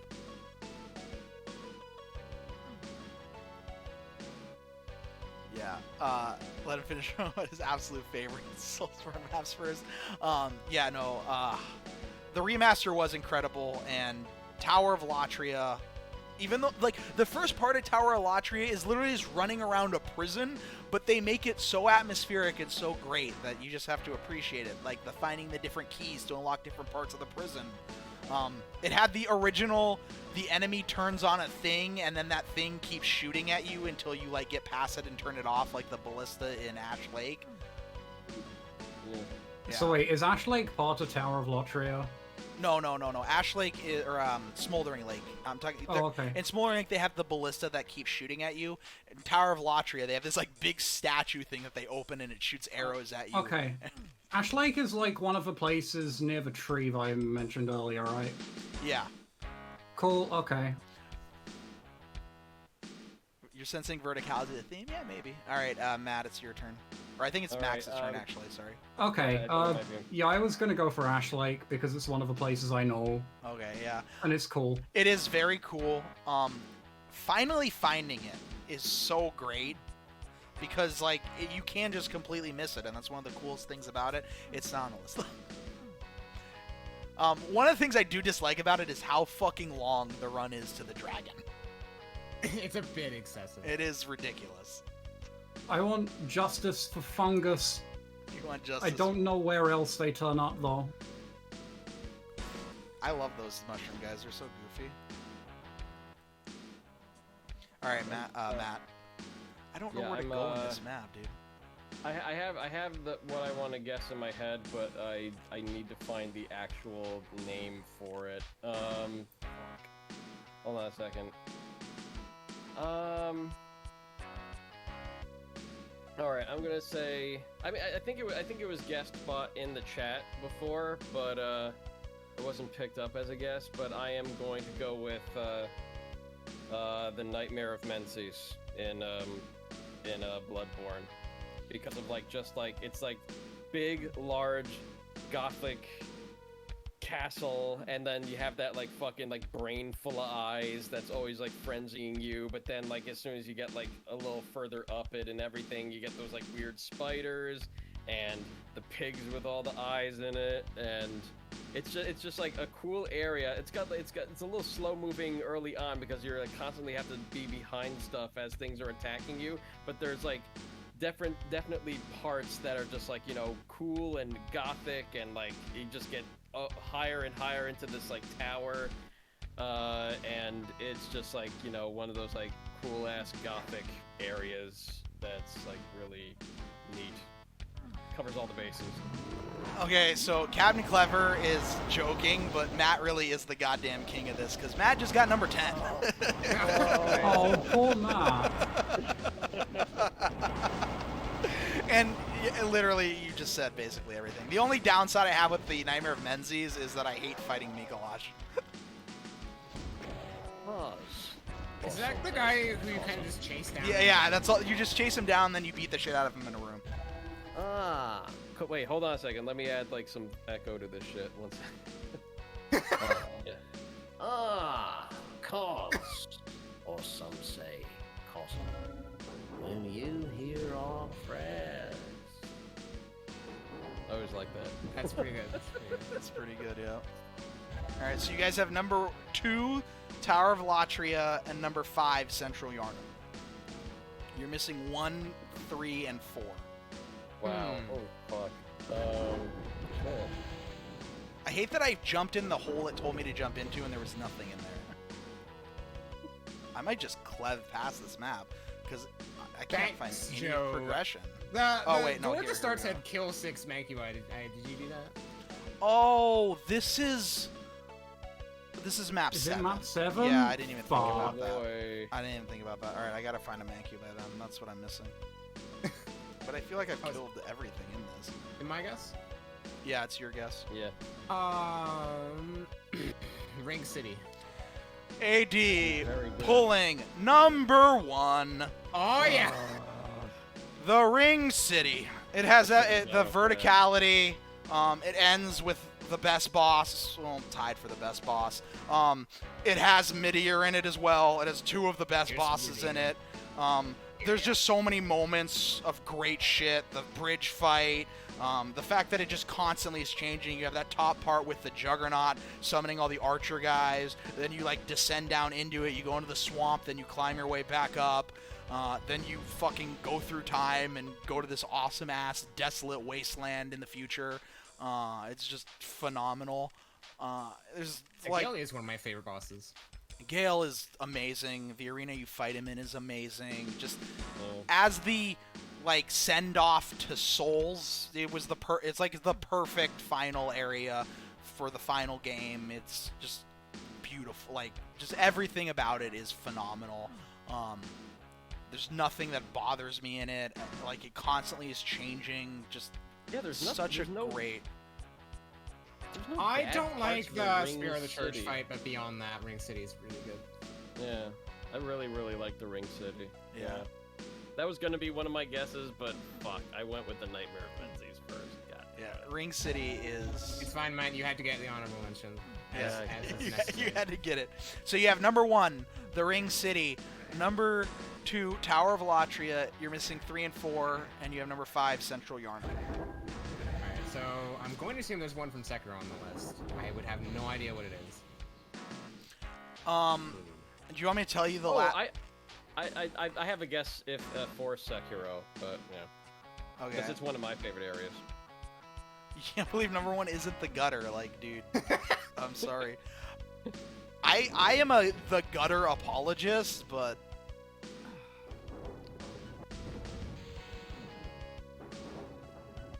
What was your no, guess? there is not one more honorable Oh. mention. You got all honorable mentions. 6 was Archdragon Peak, 7 was Anor Londo, 8 was Fountainhead Palace, 9 was Irithyll, the Boreal Valley, and 10 was the Nightmare of 10 is Menzies. Nightmare of Menzies. Yeah. Fuck.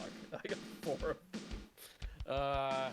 Let me. Okay. Wait. Is it my guess or is it like? I think it's mean, no, I think it's Max? Max's you have- guess. I've run out. If you have a guess, just go for it. Yeah, go for it. I have Oh. run out. All right. Well, I'm going to say.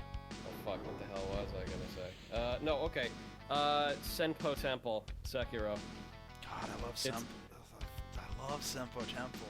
Fuck. It's not on the Is list. it number 11? Is it No, number it'd be like number 12 probably. Senpo Temple's like just really good, always like It is. interesting dudes. You I fight will say this and- about Senpo Temple. Senpo Temple was like when I got there, that was the like area that made me like, God damn, this game is fucking great. Yeah. And it's weird that more Sekiro areas aren't on this list because Sekiro is my second favorite game out of them. But I guess it's just everything is too consistently good and not standout good in it. Not enough like proper highlights. Yeah. That's interesting. I was able to glide through the bars. It was cool. Hey, that wasn't a glide. I don't know enough about the other games to really make guesses. Fuck. I gotta think.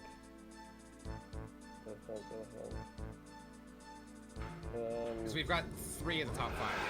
Yeah, you have the Ring City, Tower of Latria, and Central Yarnum. Those are 1, 2, and 5. You said. Yeah. You're missing 3 and 4.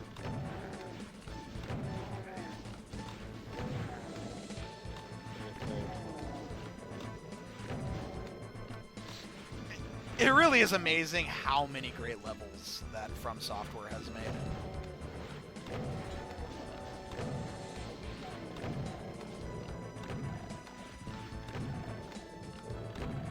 Gotta.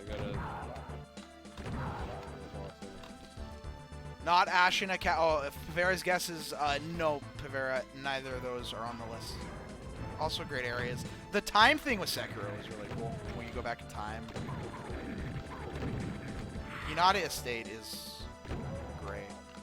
There's too many great levels in From Software. That's the problem.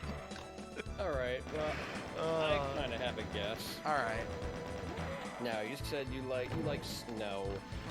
And you like a whole bunch of that stuff. There's a lot of verticality. And it's a very separate area. I'm going to say Canehurst Castle. Matt coming in with number 3, Forsaken Damn. Castle, Canehurst. Oh, baby. Oh, I love that He's area. broken the curse. He's Yay. broken the curse. You guessed that already? Oh, I didn't see it. I'm sorry, Pavera. Oh, I'm sorry. he was rapid firing them guesses. That's probably why I missed it. Yeah. I was also trying to look at where I could go on that map to progress. Yeah. So Forsaken Castle, Canehurst. 1, snow. 2, big ass fucking castle. 3, unique enemies that are only there. 4, you get my favorite weapon in the game out of it. 5, great boss fight at the end. 6, cool little segment with what's-his-face going apeshit and beating the crap out of a vampire lady with a giant wheel. Look, Yeah. I forgot his name. But like, yeah, I know. Yeah, what you're talking about. Got the wheel and 7, everything. taking little pink flesh and resurrecting said vampire lady after he beats the hell out of her with a wheel. There's just it's such a great area, and Yeah. I love it. It's one of the areas, if I play Bloodborne, I rush to that area because I want to experience it. I also want to play it when it's still challenging and I'm not over leveled. Yeah, it's where's the red door? Here's the red door over here.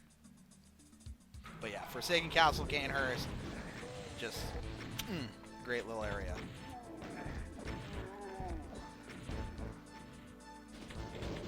And that Alright, leaves who's us next? with number 4. Right, so there's one from... So there's 2 from Bloodborne, 1 from DS, and then 1 from Dark Souls from DS3 on the list. So Yep. at least one other game. To cross off those 3 games...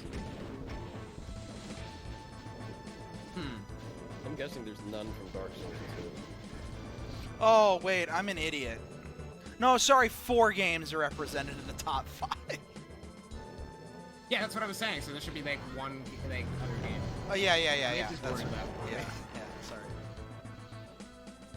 So, So, no more from Bloodborne, DS, or DS3. yeah, well, Pavera grabbed number 4. Frozen Elm Lois from Dark Souls. From Dark Souls 2. The final DLC area in Dark Souls 2. Frozen. Okay, well that's also one of the DLC areas. They had actual time to work on them. The DLC in Dark Souls 2 is phenomenal. Okay. I haven't played it. Oh, fuck. Frozen Elm Lois was the place I was thinking of when I was thinking of the snow area. Big ass snow city. So Matt was on the right track with the snow. 3 of 3 of the 10 were snow areas. Big ass snow city. Cool ass final fight. There's an invisible boss you can fight if you choose to, but you need to go get an item. Love that. Just love the whole like go find the frog knights. There's some cool little enemies there. It just looks great. It's fun to go through. It's connected to probably the most fucking irritating zone ever in a From Software game. Fucking goddamn lightning reindeer fuckland. Oh, yeah. The blizzard constantly. I've heard from friends that area's... That area is something else, buddy, but that area is something else. I kind of love it, but it's also just, why the fuck did you guys make this? But the main area is phenomenal. and all the challenge areas in the DLC are actually not very good. But Reindeer Nightmare, like just misery blizzard, just constantly pelting you, is probably the best of them. But yeah, it's still it's a thing. It's definitely a thing. But yeah, Frozen Elm Lois is great. So Lightning Reindeer Fuckland sounds like a good map name for a Doom X's map. It really does. So yeah, number 1, the Ring City. Number 2, Tower of Elatria.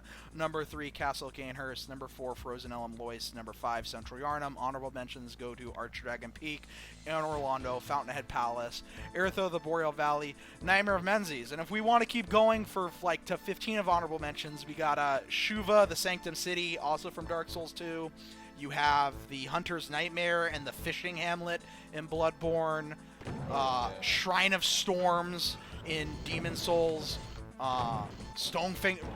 Honestly, all 5, well, Valley of Defilement can kind of get fucked, but all 5 of Demon Souls levels are just fucking amazing. I am so glad that Nightmare Frontier isn't on any of those.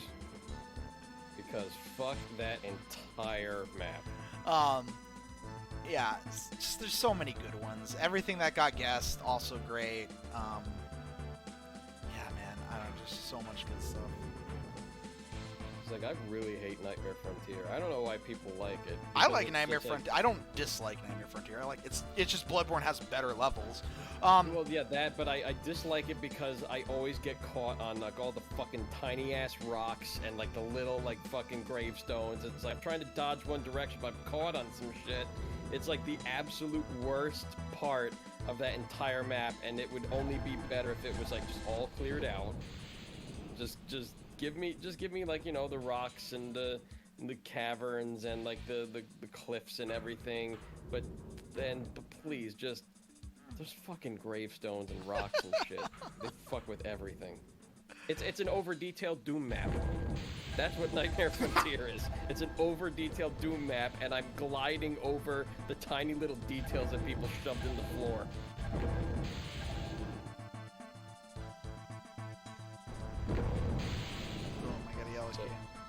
So eat my ass, Nightmare Frontier. But yeah, Demon Souls, really great game. Really love it. Just, I was amazed at how much I loved it. And it's great to see all the things that later got aped from it, and it's cool, especially because it was like a risk project that they got to do whatever they wanted with, and I think that turned out to make one of the coolest things ever made. I need to get through that. How do I get through that? Taking risks is a good thing sometimes. It is. So yeah, if you have a PS5, definitely pick up the remaster.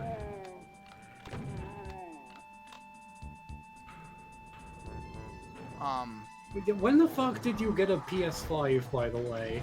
Like, I don't know, like a while ago, dude. Hmm. Fair enough. Did you get Returnal? No, I did not get Returnal. I might own Returnal. I don't know. If I got a PS5, that would definitely be the game I would want. What is Returnal? It's like that. Actually, I think Gooberman worked on it. It's like, Yeah, he did. I think he's tech lead on it. Yeah, I've thought about grabbing the original. I'm gonna play the original probably. I want to see what they change. I understand. Like, one of the cool things was that it feels like they didn't change much. Like, there is still a lot of like, oh, this definitely is 2007's jank going on. It just looks beautiful. yeah. So I mean, like, so like it's like kind of like that, like roguelite type of like game, but it's like very bullet helly, and it's like third person, and I don't know, it looks cool and it looks fun, and that's the primary reasons why I want to play it. I'm looking it up.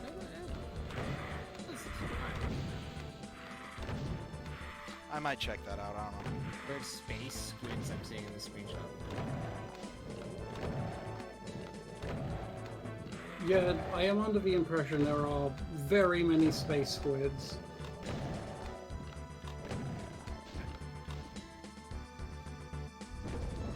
Space Cthulhu's good. But yeah, From Software levels are great, and there's so many that I left off. I mean, I could keep going. Upper Cathedral Ward. Basically every level in Bloodborne. Like, just straight up. Except for Bergenworth. Fuck Bergenworth. It's tiny. Bergenworth is It lasts like tiny 3 and a small seconds. building. Yeah, it literally lasts 3 seconds. I almost put the Nexus, but then I decided to discount, like, hub. Like hub areas? Yeah. The Nexus is great. Yeah, the Nexus is pretty cool. Like, the Nexus and Majula, I think, are, like, probably the best hub. I love Majula, but I love Majula mostly for the music. Yeah, the music is Majula's a really vibe. Majula. Yeah, Majula vibe. Yeah. Vibes. Did that get really mad? Oh my god. Firelink Shrine is actually okay in Dark Souls 3. That's a really cool area. Oh yeah, but Space Cthulhu is Cthulhu. Yeah. Yeah, but what if you use even more space? Extra space. Aren't they making like the color out of space movie or something like that? I thought that was a couple years ago. Oh, was it a couple years ago? Color Space 2019. Starring Nicolas Cage. Oh yeah. I heard the movie. Apparently, was it's the it? first film in a trilogy of Lovecraft adaptations. You know what I heard that was an actual good movie that Nick Cage was in? Pig. Like, it's just like, I forget whether it's like I don't think it's an independent film. I think it was like, but like it's like a really good like it's like one of those like character.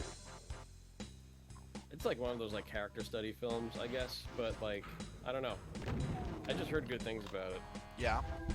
Yeah, like it's like Nick Cage isn't like, you know, crazy, but he's not like, you know, like there never is like that quote unquote stereotypical like Nick Cage moment that you'd always like want to have happen, but Oh, there's no not the bees. no, there is no not the bees. Or how'd it get burned? How in the name of Zeus's butthole are we gonna get out of this? There's none of that, but it's like, I don't know. I heard it was pretty good, mostly from that like spoilerless Red Letter Media review of it, and I don't know. Trust those guys. Where is the red key? What map is this? Who made this? Oh no, this is map 9. Map 9? Oh, it's Chain Gunner. Make some good maps. They had a map in Algodama. That was one of the better ones in there. Nice. Now that we're not guessing things, I hope you enjoyed what you played of episode 4 of TPH Pavera, and I also hope you enjoyed Heartland, even though I didn't make that.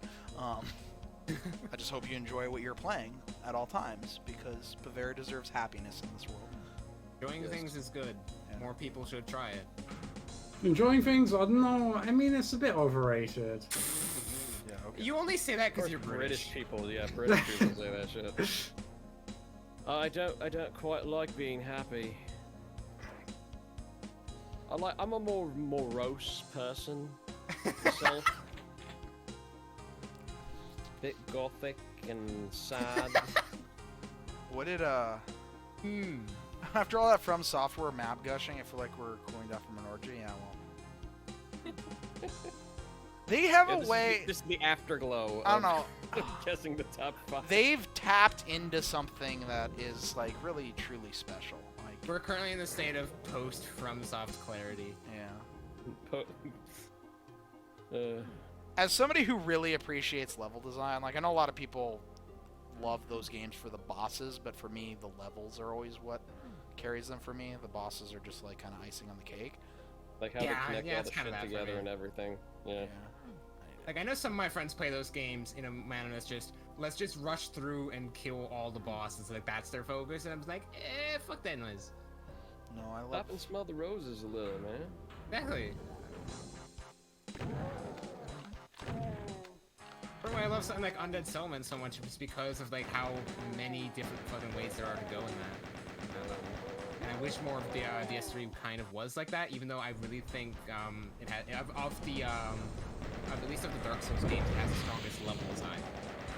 Yeah, it does. I mean, Dark Souls 3 is the most Bloodborne of the games, and I think that as From Software kind of... Well, no, that's not true, because Demon Souls level design is phenomenal, and Demon Souls was still in the slow and clunky era. Because I was going to say, as From Software, like, increased player speed and put more an emphasis on speed-based gameplay rather than, like, more, I guess, methodical gameplay. Their levels got better and better to go with it, but Demon Souls is... I don't know, Demon Souls plays really weird. Like, it feels like its own thing in terms of how it plays. Oh, yeah. Magic is just broken in that, by the way. Magic regenerates in that game, doesn't it? It does with certain items. Ah, But, just the damage type of magic, like, in general, is I've just heard the balance is a bit whack. obscenely, like, ridiculously broken. I feel like I should be able to do something with that. Is that better or worse than something like Dark Souls 3 where the magics are kind of bad? I didn't really have too much of an issue with Dark Souls 3's magic, although they only become like super effective like halfway through the game. Like if you just have to like really concentrate on adding to your. I feel like I don't know. I feel like I have the blue key, but where's... Oh, I know where the blue door is. I'm done. I feel like in every game there's like one thing that's just like useless. It's usually miracles. I was gonna make the miracle build joke. The one channel on YouTube, I think it's Limit Breakers, where like people watching have been calling for a miracle build video for fucking years now, and he's just not done it as a meme. Flex. Flex, yeah. I don't know. That's a good channel. I might, like, if I played more, like, and actually sat down and, you know, just kept replaying those games, I might try a miracle build. Also, know is the only time I've ever found anything miracle-wise that looked interesting to me was, like, the lightning bow in DS3, and you don't get that till the Ring City. Yeah. Like the only thing I dislike about the Dark Souls 3 DLCs is that, like, yeah, a lot of cool stuff is like packed all the way into like the late game. So it's like, I really wish DS3 had like a mode where it's just like you get to pick like a very, very limited loadout right at the beginning, and like that defines your character, and you still have to, like, you know, upgrade everything and build up to that. But like, if there was like just like a way you wanted to play like very early on, you could, like, I don't know, get like a fucking cool ass scythe right at the beginning or something, and then like just build. I love that around, scythe, like a weapon or whatever. I love that scythe. Fucking like, what is it? What the hell is her name? Freed. What? Sister Freed? Yeah, Sister Frida. Yeah. The Frida scythe is like such a great weapon. It's pretty cool. I think there's like some mods for Dark Souls 2. What is it? The Cinders mod? I started like, playing progression, and like I think that lets you have access to a bunch of like basic weapons at the start, so you can kind of vary out your builds. Yeah, I started playing what's it called? The one I played a little bit on stream. I forget the name of that one. Is it the nameless mod? No, it was it's something with a C. I played it the other day. Let me look this up. I was gonna play more of it, but then I was like, you know what? I'm gonna play Demon Souls. I'm glad the first thing I see when I go onto Nexus mods for DS3 is Dark Souls 3, the Waifu Edition. Yep, sounds about right. No, it's like C something. It's not Cinders though. It's different. Dark Souls 3, except that one giant thing with the large breasts is now naked, I bet. The Convergence? Yeah, that's it. Thank you. Words are hard.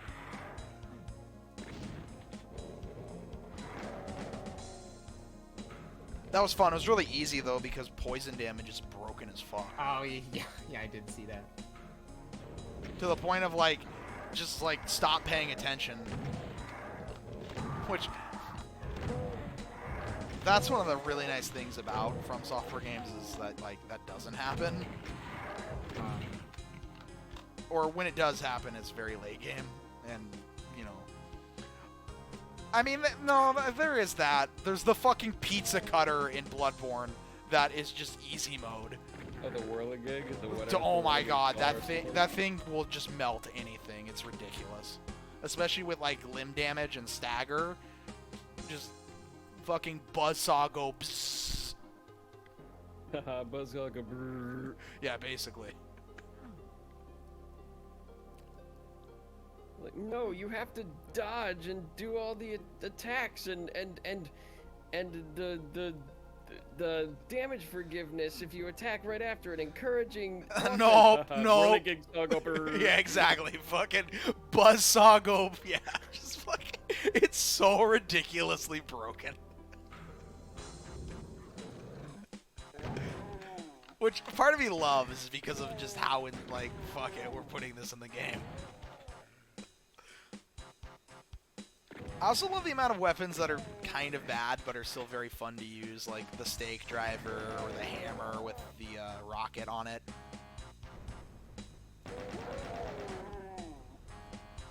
The same wheel that Vampire Lady has? No, the wheel is a different weapon. Yeah, Lagaris' wheel. Yeah. It's a completely different one. Make an entire game based on a rocket hammer, yeah.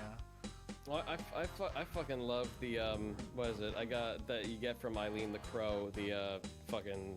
Oh, dual- the split daggers, yeah, that's Yeah. well, that one's good. I straight up did like Dex Arcane in order to just like have those. What a great weapon. I mean, my favorite starting weapon is the least effective of the three, but I don't care because Pimp Cane. The Pimp Whip Cane. Yeah, the threaded cane is dope. Yeah.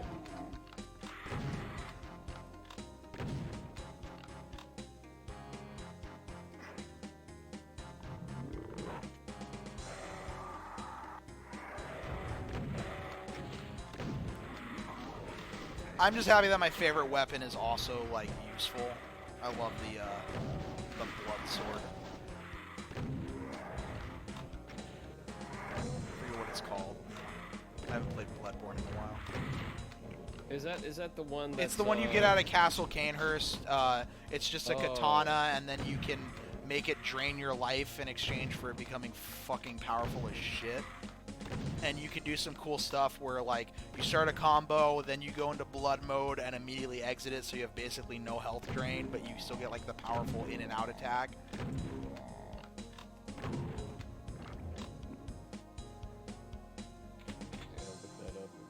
I forget what it's called. And then the worst version of it's way harder to get. So you have to fucking deal with the goddamn whale shark fucks in Fishing Oh, Hamlet. it's It's OG weapon. Sister Freed's weapon, yeah. Yeah. Actually, I didn't find her boss fight that difficult. Like, She's not 'cause, that like, difficult. Yeah. You can like sidestep meme the fuck out of her. Yeah, which is basically what I did. Honestly, Soulsborne boss, or it's not Soulsborne, Bloodborne bosses aren't that hard in my opinion. Orphan of Kos is a motherfucker, but outside of him, I guess Ludwig's kind of a dick, but I don't know. I had some trouble with Ludwig, but yeah, it wasn't. Oh, that's it, as Shikage. bad. That's the sword. Yeah, I can never remember the name of it. I fucking love that thing. And you get it from one of the best levels in the games. There you go. The problem that Bloodborne has, and this is true of every Souls game, but it's that big bosses are just smack them in the ass and sidestep around to be at their ass at all times. Yeah. And Bloodborne has a lot of big ass bosses that you can just, you know, sit on their rear and just keep hitting them. which Or is like yeah, Britus is like I think kind of one of those. yeah, that's a good one. It was really funny playing Demon Souls for the first time, and like the Vanguard Demon that's supposed to be like the boss that wrecks your shit is like the ultimate just like, oh, I get that this was designed for first-time players and like to, you know, you can only fight him once because if you die, you exit the prologue and go to the Nexus. But it's like if you played Bloodborne, it's the ultimate like, I know what I need to do. I'm just gonna park myself behind you and just enjoy it. Just get at that ass. Yeah. Oh, and they got great jiggle physics. Jizzle physics. They got great Jiggle physics. Yeah, they got great jiggle physics in the remaster, which of course, you know, you're hitting a big fat ass demon in the ass. Oh, that thing's a jiggling. As it should be. It should be, yeah, man, exactly.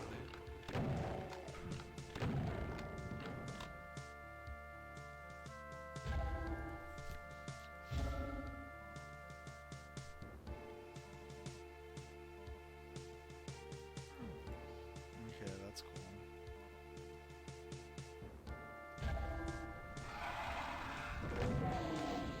I've liked a few of these maps, but I don't know.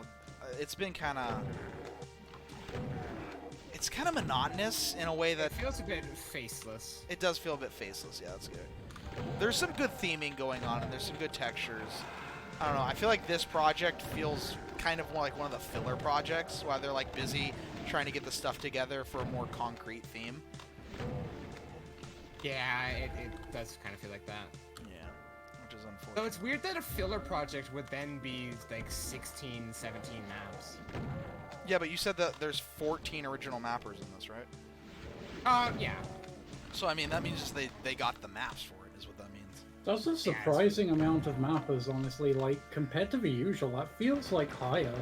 I think it is. I think a lot of people have jumped on lately, because Augur Zenith had a whole bunch of extra people that normally don't contribute. Like, there was a Valkyrie Force map in that.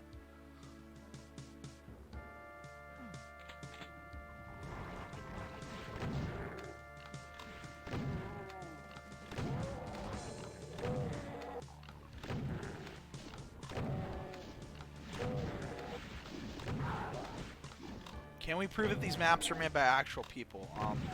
No, because no one exists in this universe except for me. You're all just like figments of my imagination, so there are no such things as actual people. What's that, solipsism, or what's that philosophy called? Where basically you're the only person that exists, everything else is fake. I think that's what solipsism is. Yeah. Solipsism? Yeah.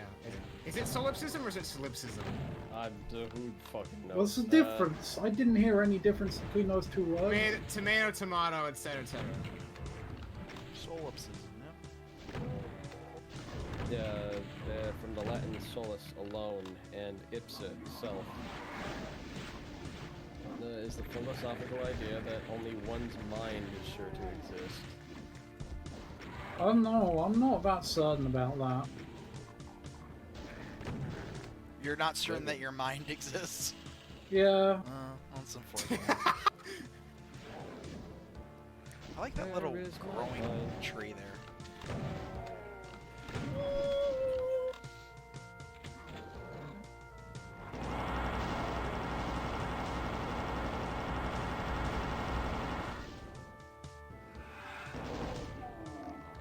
I think, therefore, I may be. I think I'm not quite sure. The English language is fucked up. It's the ultimate pigeon language. It really is. That's what makes it the best language. You just take shit. You know, it doesn't matter if it works or not. You know, people say that the English language is the hardest language to learn, but to me it's the easiest. I love the idea of that because it's like just completely dependent on what language you already speak. Yeah, it's a good joke. I know.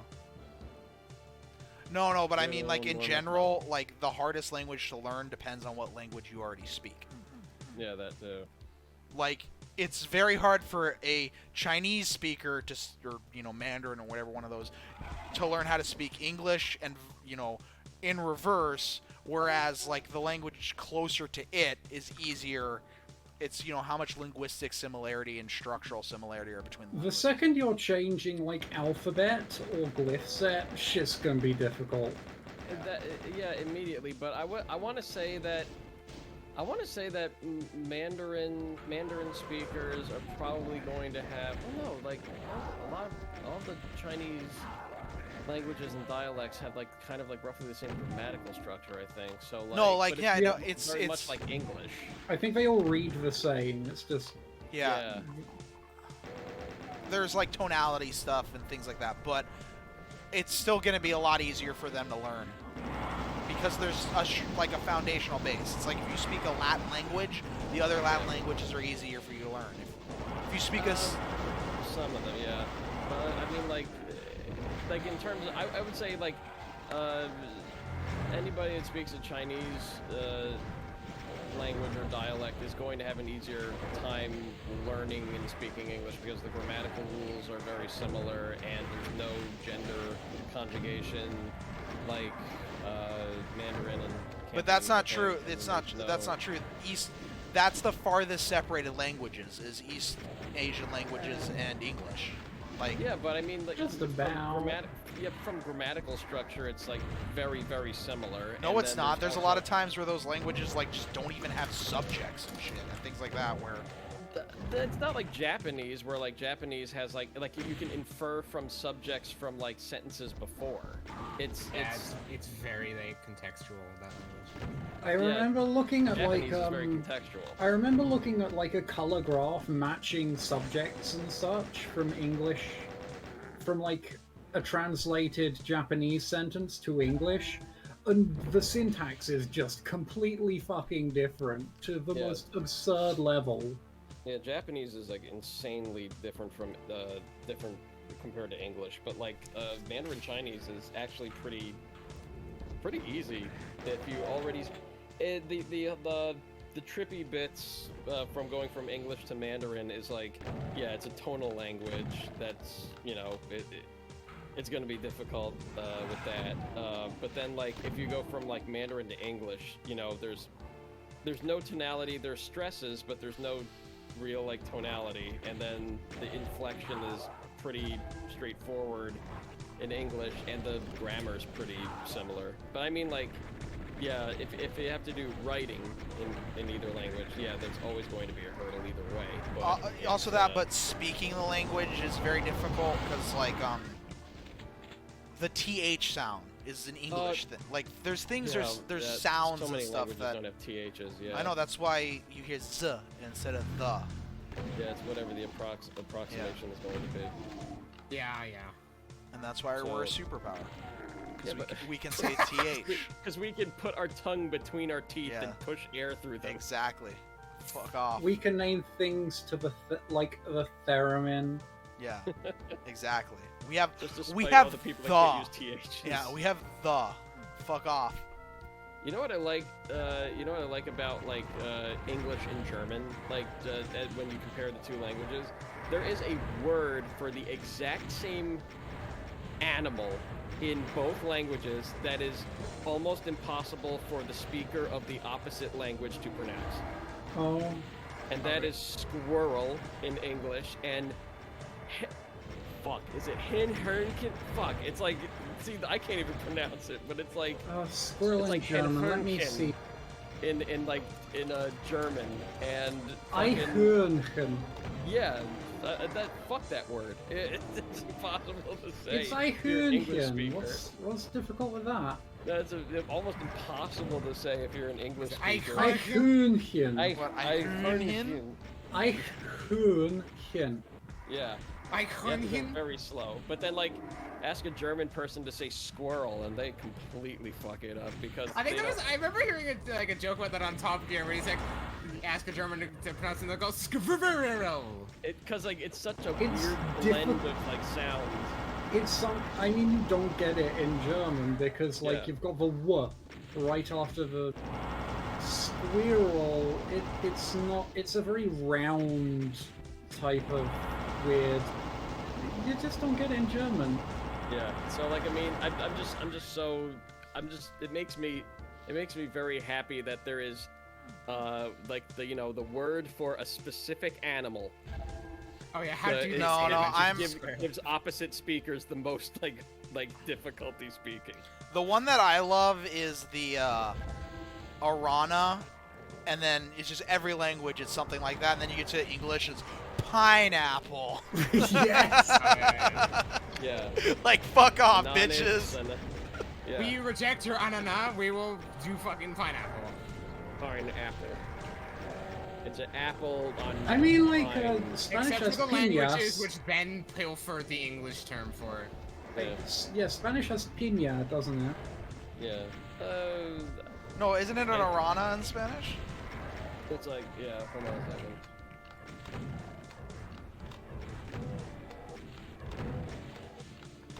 I thought pineapple was piña.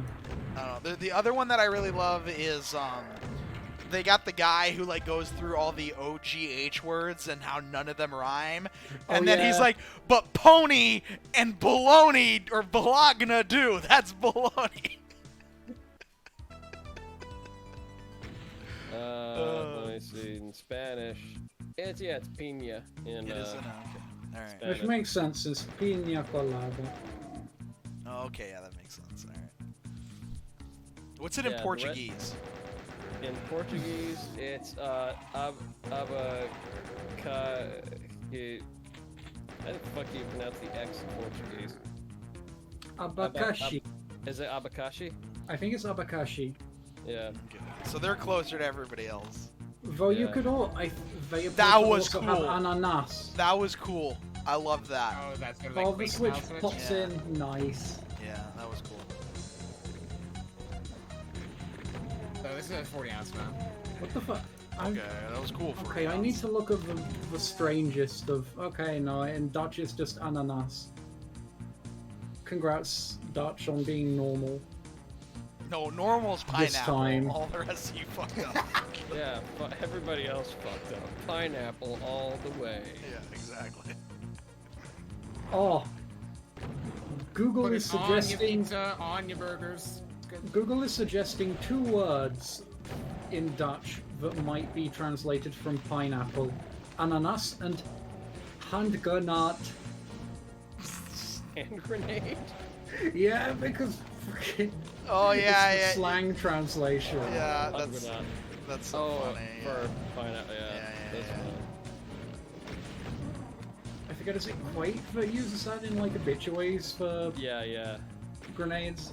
yeah, pineapples. I mean, because like fragmentation grenades look like pineapples. No, I do, but I see that. This nice little metal military cross. slang, I mean, Alter's literally the one who uploaded Tarnsman's racist friends to YouTube, so That's on YouTube. What? yeah. Been there for ages. yeah, like years. I believe the entire like Maximum Doom M-Wad saga is on there as well. Okay, There's some Other bits and things. pieces, yeah. that's funny. Yeah, there's a bunch of like little Maximum Doom just bits. God, fucking Maximum Doom.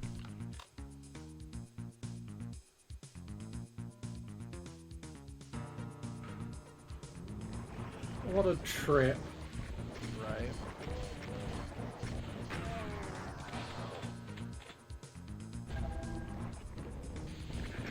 The teleport sound in this is weird. What is I it? want to see the return of Endure sometime. Yeah, if there's something worth enduring. Yeah, there needs to be something that is worth enduring. I mean, there are some good things on that list I might go check out. It's like Anything from this year that might be worth it? I don't know. Like the biggest flop of the year is Balan I was Wonderworld, just gonna but say like that. I don't think it's funny bad. No, What I is don't this? know. It's There's some weird, incomprehensible bullshit in that game. Yeah, but more like apparently it frustrating is. shit. Apparently, mostly it's shit, especially near the beginning, and then like you can make it fun. So I don't know. It doesn't seem like it would be. Endure encores. Like replay Beach Bandits? No. Keaton says Cruelty Squad, but it's genuinely good. I mean, Yeah. Cruelty Squad would probably be pretty interesting. It's not endure worthy, but it definitely gets some endure type responses to begin with. Oh yeah? Before it's really fucking weird. Cruelty Squad is like. It's not something I've played, I've watched people play it. It's the most bizarre fucking game. Like, it's a first-person shooter based around assassination missions, but it's just like... You don't know how to describe it. It's surreal, it's postmodern, it's a shitpost, I'm pretty sure. What was the game that never started? That Alfonso and I were constantly like, we're waiting for the game to start. Mass Effect Andromeda? No, that game started. In fact, that game had some interesting things in it. That was like the ultimate, like the developer just didn't, or what? Like either somebody in charge of something fucked up on that, but there was still enough. I mean, Sewage Steve, let forever live. Oh my god. Ah, the hero. The hero, also Buck Tetris. Fuck Tetris. Yes! Fuck Tetris. Now. Do I look? What was the thing where it's like, Oh, am I distracting you? oh yeah, am I distracting you? And he looks like he looks. He's been distracting people from the day he was born with that visage. Oh god, I do feel bad for the people who worked on Andromeda. That's not like a project you want to be on, given the levels of mismanagement that seems to be going on. And like all of like the people that were just like, oh, I get to lend a voice to a Mass Effect game. That'll be great. And it's like the worst entry in the series. What game didn't start? There was a game that we kept saying, like, we're waiting for the game to start. The game has not begun yet. Look what it is. One of the fun things about Endure was... I do remember Alfonso saying that about Andromeda. But he's like, when does the game start? I don't know. I forget what it was. I don't know, the one that'll always like stick in my mind is Revolution 60. Revolution 60, that sticks in my mind, especially the part where we found the dev console. Yes! And you no-clipped, didn't you? Yeah. Alright, I still haven't actually seen that. Partially because of fear. Oh, that was a fucking amazing thing. That was like the ultimate example of what Matt complains about like political things in indie games. Like all politics, zero substance. No, I don't think it was. It's not even political. It's just like I said it smacked of. So my crappy webcomic didn't work. Let's make a video game about it. That's what I felt Revolution 60 felt like. That's what it was. No, that's what it was, Matt. But it also, okay. It was that, but it was sold as.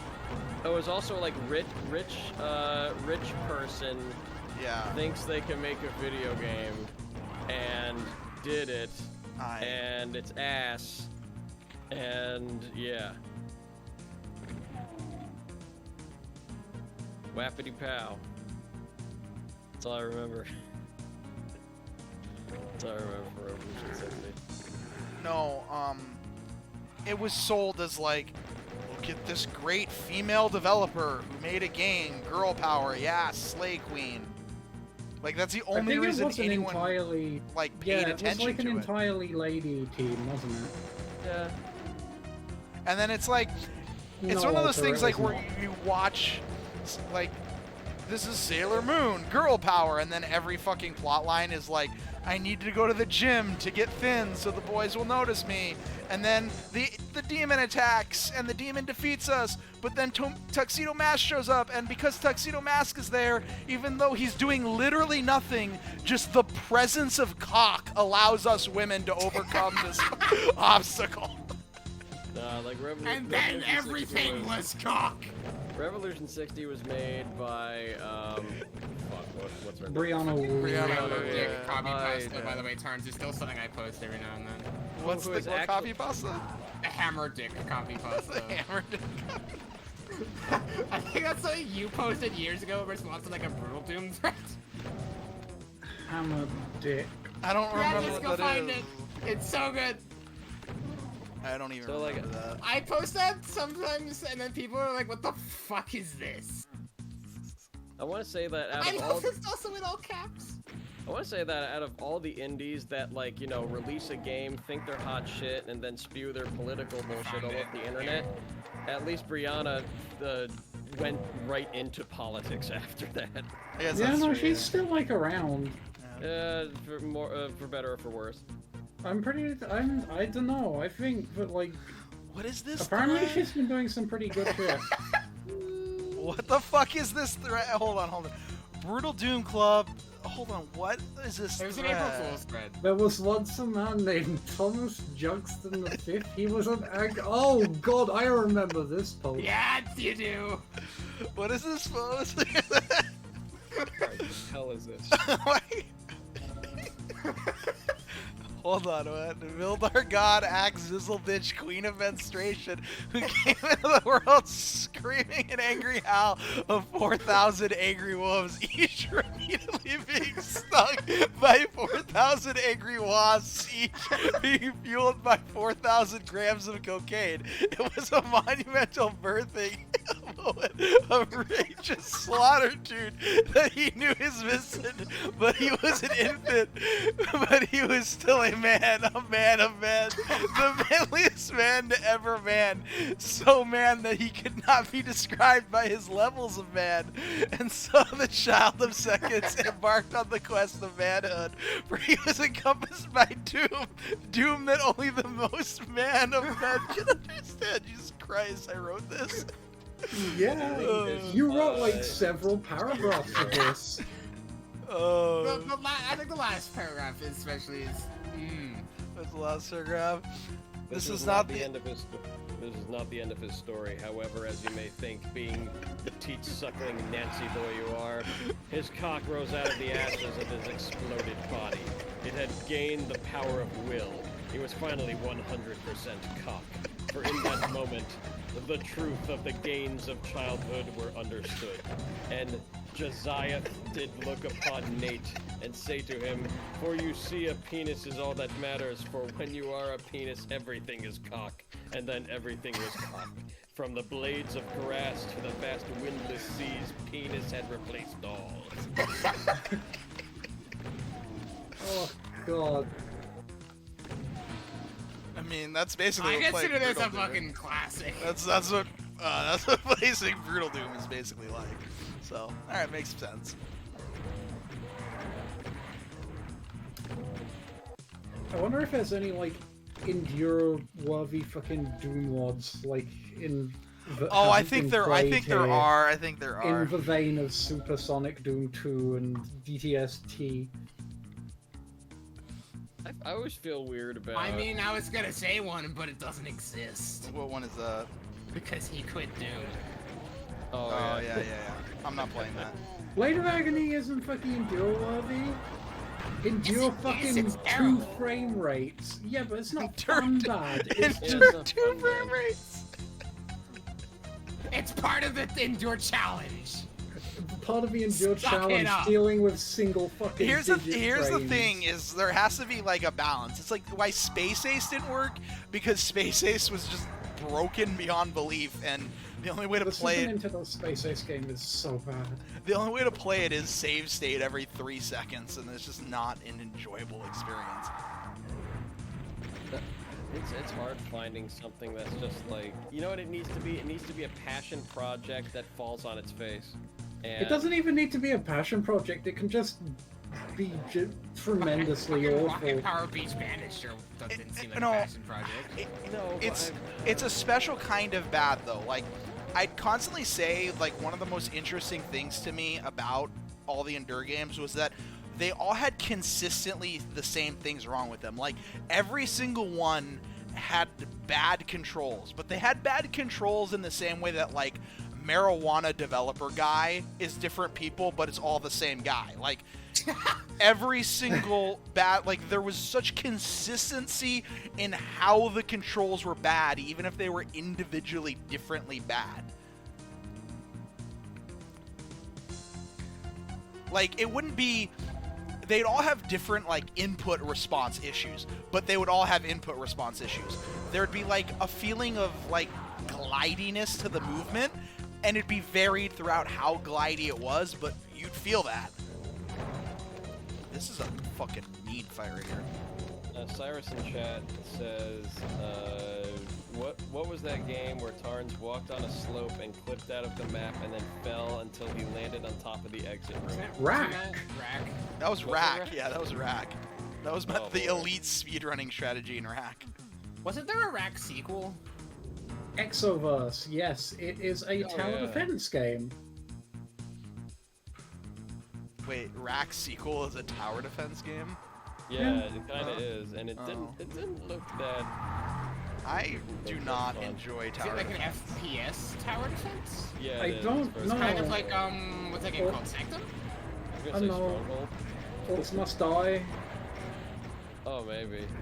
I like Orcs Must Die. That's a fun... Well, that's third person. I'm trying to think of other, like, shootery tower defenses. There was Dungeon Defenders Sanctum's the 1 one and that comes to 2. mind for me. Yeah, like, Good Rocket.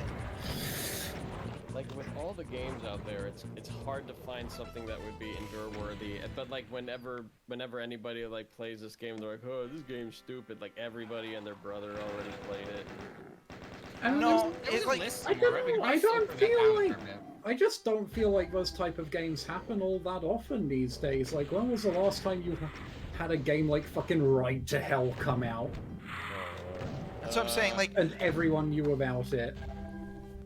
I'm sure if I went like, oh, I didn't save. Oh, well. Cyberpunk. No, I've seen most of Cyberpunk already, even though I've never actually played it, and it just looked like buggy. Like it looked like foundationally a fine game. There was some Yeah, stuff I in there think that looked. There it's was probably pretty decent at this stage. Yeah, there was some stuff in there that I was like, okay, cool. This looks like it'll be fun to play in 4 years when it's modded to all fuck. I don't know. So like the Skyrim situation. Most of the dialogue I overheard, Skyrim I was just liked. fun. I love Skyrim. No, I'm saying that a lot of people just load Skyrim up with just a dick ton of mods. Oh yeah, that's how That's I. every yeah. fucking enjoy it. Bethesda game. Yeah. I guess it is. That's different. No, like Endure is special because Endure's like, it has to be just weird. Like the weirdness factor goes into it. The fact that you like are constantly questioning why and how and like what the purpose of anything was, and there has to be feels like- ideas that like there's ideas, but they come together in a way that like feels like you're playing a sociopath's like fucking fever dream. Things like I- Pumpkin Wing. Yick always exists, but I'm pretty sure that game's too long to endure. What game is this? Yick/Y2K. What the fuck is that? Oh. Is Whoa, that the game why that was 2K? made by I think like the Rocket's game like- dev who had a really high opinion of himself and his Yeah, work? yeah. Yeah. I was literally fucking googling like game dev harassing journalists trying to find that game. Okay, so that's a great example of kind of what I'm talking about. Like Matt says it has to be a passion project. I don't think it has to be specific. Let me just say this. I like No, but this those create- this green. This like dark green green. swamp fall. I like this. Yeek, a postmodern RPG. Yeek. Is YIIK. Pronounced Y2K. Fucking Like, Yick, okay? Because you I'm gonna call it Yick. Philistines don't understand my vision. Is this like Yeah, a but that game one-man is very game? much a passion project. It's It's very much a not a- misguided passion project. It's not a one-man game, but like I think if memory serves, the creative lead was very much the creative lead, Yeah. and Yeah. he made a real ass of himself. But is it? He basically is in the game. Okay, see that sounds interesting. I kind of want to check that out. Yeah, it is. Yeah. I mean- mean, you could put up with all the load times. That's Yeah, the load part times. I don't remember enjoyment. the load times being that bad. Is it only on like PlayStation 4, or is it also on PC? It got released on Windows, Mac, PlayStation 4, and Switch. A friend and I played a couple hours of it over at his place, and yeah. Yeah, released in 2019. A little painful. Start of I don't know. 2019. Maybe we can bring back Endure. I'll look into it. God, Here's the It's thing. also just baffling at every step. Here's the thing. We don't have to finish the game if it's too long. That's true, yeah. Like we just can experience it, you know. Wait until you've decided you've seen enough. Yeah, no, the baffling aspect is a critical part of Endure. Like, things like the game just ending, or any of the puzzle solving that existed in Pumpkin Wings and, or Pumpkinhead. Things like that, where you're just constantly like, what the fuck am I playing? What is this? Oh, they're gonna steal all the sand off the beach, but of course. Yeah. So, I mean, like, it does... I mean, like, the passion projects by, like, a crazy person is always going to, you know, result in something endurable, I feel. Because, like, that's, like, the best candidate for Endure. It's going to be one of those types of things where it's like, yeah, it'll end up with a lot of those what the hell were they thinking decisions. Because, like, the creative leads sheer block out all the critical things on my team and outside of the team that people tell me are wrong. There's Just that, yeah, plow on ahead. But like those types of people make the most endurable. Also, that game. a lot of times it's they don't like have the time, resources, or wherewithal to fully like realize their vision. So you're getting this weird ass I tried to do it. It almost comes across like a student art project kind of thing to it. Like, one of the things, like, if DTST wasn't trying to be what it was trying to be, it would just be bad levels. But then it's like this guy trying to make, you know, this 10-year project that's like, all right, and then it's just like so weird. Like, it's got like voice acting. There's clearly a lot of ambition there. Yeah. Not only that, but also the fact that it was made across 10 years so this guy could realize his vision means that, like, you're going, like, on a journey. Like, both map quality and like, everything is just constantly changing as you're going through it.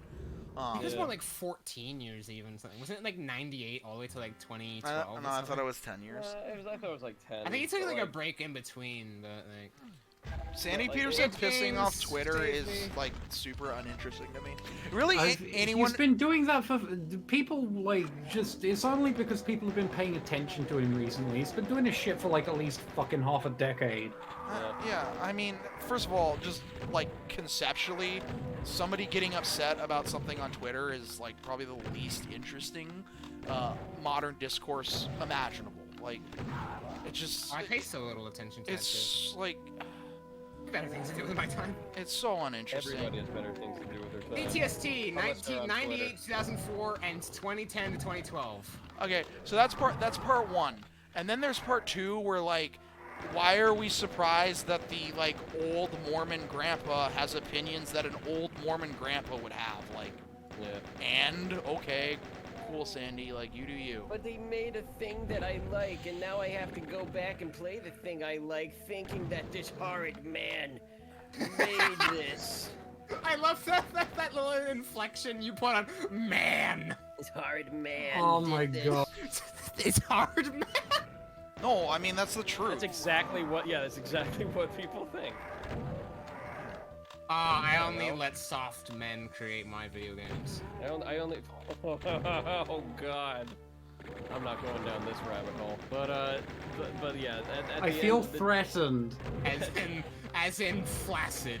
I was gonna say, like, but DTST just, like, now kind of just makes me sad more than, like, haha, look at this guy. But I was like, man, this is... I don't think I've ever been like, haha, look at this guy at anything. It feels like more like a there but for the grace of God go I type of, like, creative project. Like, if... Like, I was just like, oh my god, I definitely had a phase where it was just like, yeah, I have big hopes and dreams, and, like, I want to make something really cool, but I don't have the skills to do it, but I really gave it my all, and my all wasn't good enough. Like, You're prepping us for the release of Exor, I see. Maybe. I like to keep those expectations low. But yeah, it's Ooh, I love this. I love this. Okay, I will say this. Since I'm complaining about theme in this, they needed to lean into the tan a little bit more in this. I would argue Yeah. lean into tan would lean into it way more. Yeah. Just to Or give maybe- the set some fucking identity. Just make it super like Quake-y. What's this? What part of Quake is super tan? Because I know some of it is. Dissolution of Eternity is super 10. yeah, Oh, is it? dissolution. I Yeah. was thinking Yeah, one of the whatever main it is. episodes, but maybe that's just like scattered bits throughout the. Yeah. Episode 4 is kind of brown. No, episode 4 is more blue than anything. It's got Oh. both, I think. Up 2, I think, was Yeah, two's. I don't know. Everybody gives Quake crap for being brown, but like I think it's more red and like black than anything else. Hmm. There's so much like, I guess burgundy is reddish brown, but yeah. And I think the Quake blues get underappreciated. The Quake blues get underappreciated. The Quake purples get underappreciated. Oh yeah, definitely. Have you seen that thing Jimmy's been working on with like the Quakey palette? Oh That yeah, looks so that good. looks so good. What is that for? It's Is for it the, for the Realms Realms Deep Deep thing. I don't know what that Yeah. is. It's basically some sort of like mapping jam. I think there's some prizes involved, maybe. Oh. maybe. I should pay Yeah, more attention to that kind of stuff. When I was talking about like This you know, is the pretty open tan. I'm ambitious- saying that this area, the more of the map set should have leaned into it. When I was talking about the overambitious like one-man project, yeah, Alter was very quick to point out dimensions of time. Ooh. Dimensions of Time is a masterpiece. Ambition on a budget of fucking 800 lines. A budget of Matt doesn't want to spend $30. Yeah, it's a Could you- literal budget. Hold on. Could you have actually spent $30 on that? Yeah, like that's what I was thinking. I was like 12. I love that. It's like I could have done this. Did I mean, like, did I have a an 12-year-old allowance? having 30 fucking bucks to spend Dude, in it- 90s money. Yeah, if I had $30 as a $30. 12-year-old, I would have been like, fucking, get the strippers over here. Daddy's in town. Fucking Yeah, I'm levels just like of- I'm just gonna walk down the street with my pimp cane. Yeah, no, like, fucking. Bloodborne Straight pimp calling, cane. man. I got $30. But I consider think this, what we with should do that to money fix- spend, you what could we spend, should- you could have made Dimensions of Time 2 through 7. Oh man. To fix the economy, we have to kill everyone older than 12, and suddenly all of the money in the world will become infinitely more valuable. Oh, yeah, there Instantly, poverty is solved. you go. Yes, Yeah, yes. because nobody knows how to get that money. Or I was gonna say like the value of the dollar would skyrocket because everyone would be like, how do we get money? Fucking roll up to the U school with Yu-Gi-Oh! Dual Discs. I don't even know how Yu-Gi-Oh! Was played. I still don't know how Yu-Gi-Oh! Is played. There's like, I don't know, there's phases. You put cards down, then you do shit with the cards. The only popular trading card game I know how it's played is Magic the Gathering, and then I just Right. like mentally filter everything else to that. Like I see there's like energy in Pokemon, and I just always think like, oh, you gotta tap That's your energy. mana. Yeah, I did. Yeah. Okay, all right. I figured. I mean, energy is basically mana. The fucking rule set for the Pokemon trading card game was done by wizards. Oh, okay, alright. Not even experts know how Yu-Gi-Oh! Is played, they just want to look cool? Yeah, that sounds about right. No, think- like, you go. Oh, I was gonna say, I think that, I think more things should lean into, like, Yu-Gi-Oh's ridiculousness of, like, death state card games. But then I remember there's things like Fibrain, which is, like, the puzzle of God and shit like that. And then there's, like, Yo-Yo Man and crazy shit like that. So, never mind. That already exists. Yo-Yo Man? Yeah, there's something called Yo-Yo Man. By the way, if nobody's watched Fibrain, you should watch Fibrain. It's fucking ridiculous. It's got Puzzle Dog, the dog that solves puzzles. Puzzle Fuck Dog. yeah, that sounds great. Oh, it's a show. Let me just say that. It is a fucking show.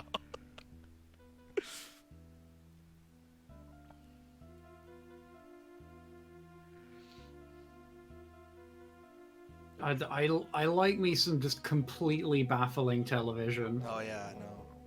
I mean, like if it were just about like just enduring maybe television shows, it'd just be like Matt endures anime, and it's just like whatever anime you put in front of me. Nah, and I'm just dude, like, you oh don't my even God. know the depths, dude.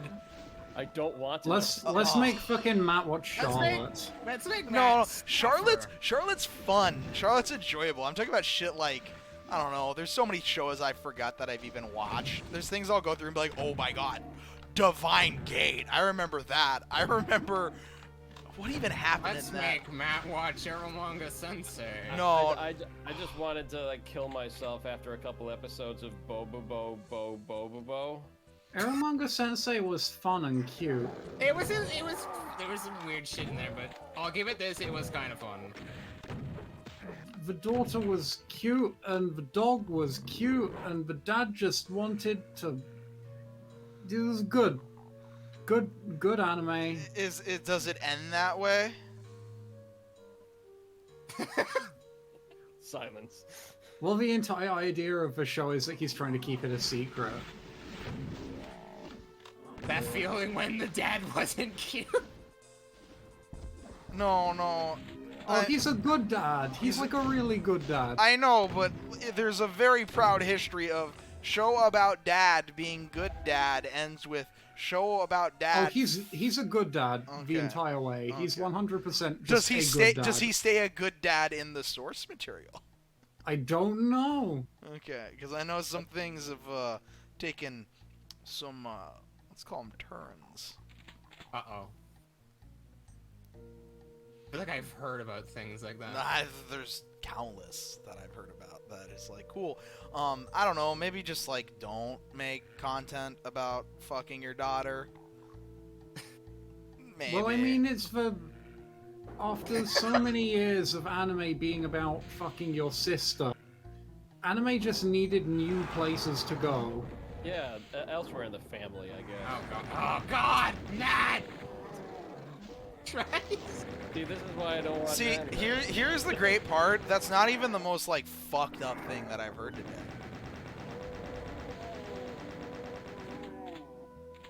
Oh, Captain Clever. Oh my god! That's in the not family? great. All in the. That's not great. Oh my god. Okay. That's an entirely different show.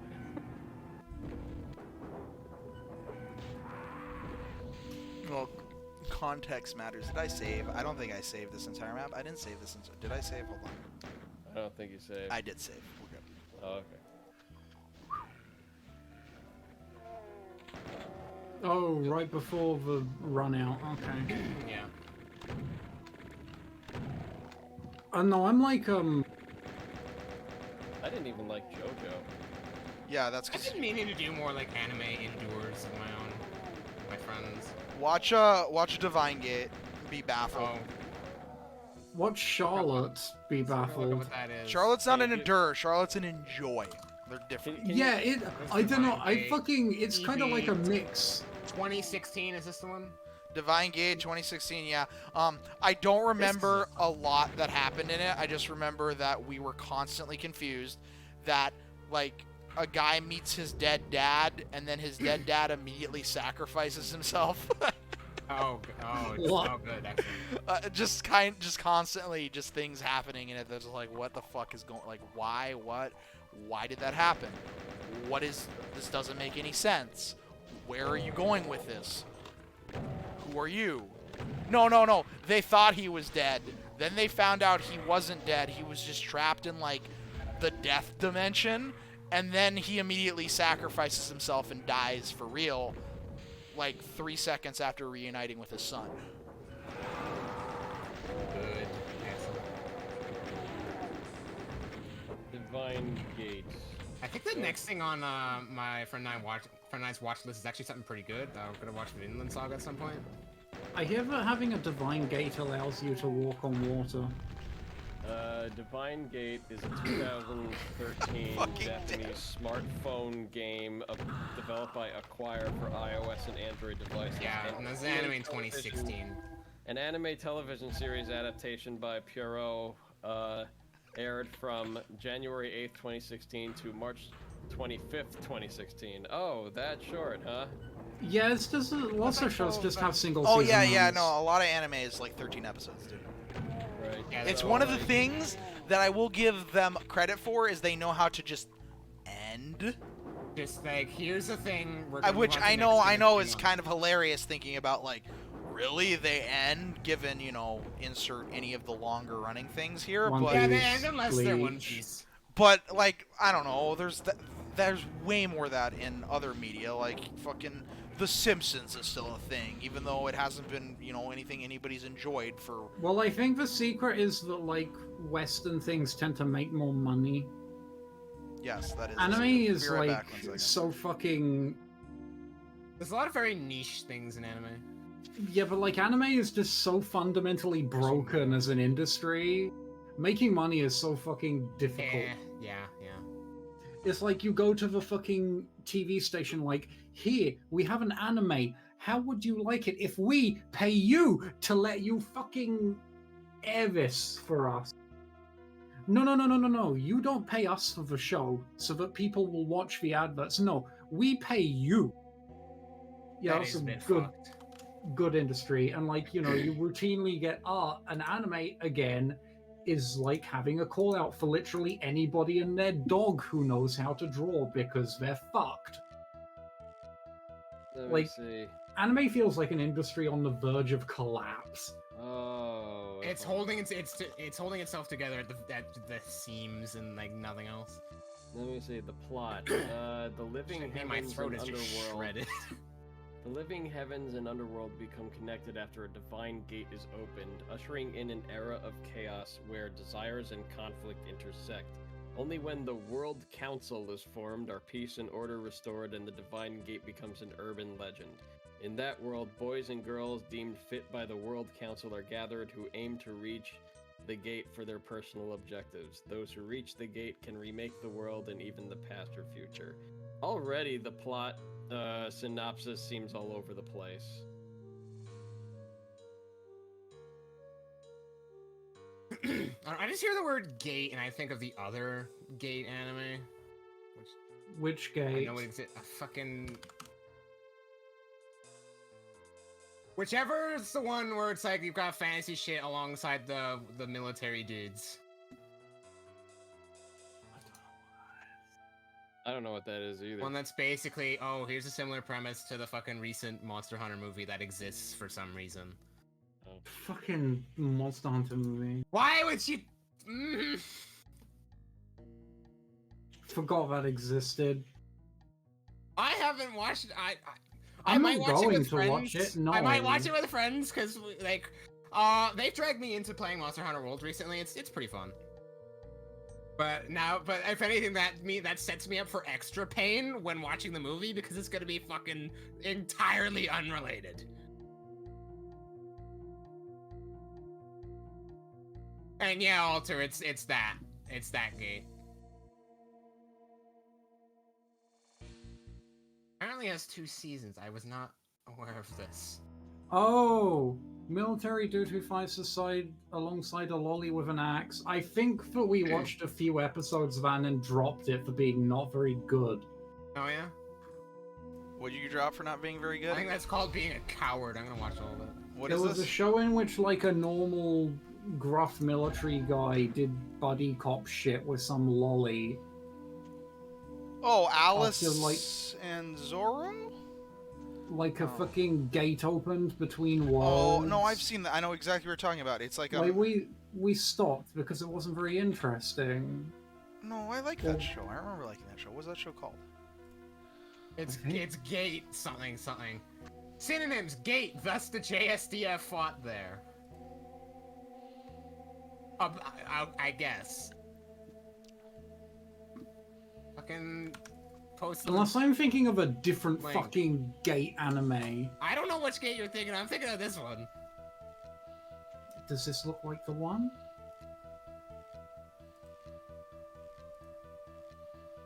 No, I'm thinking of some different fucking Oh. gate Oh, anime. there's with- more.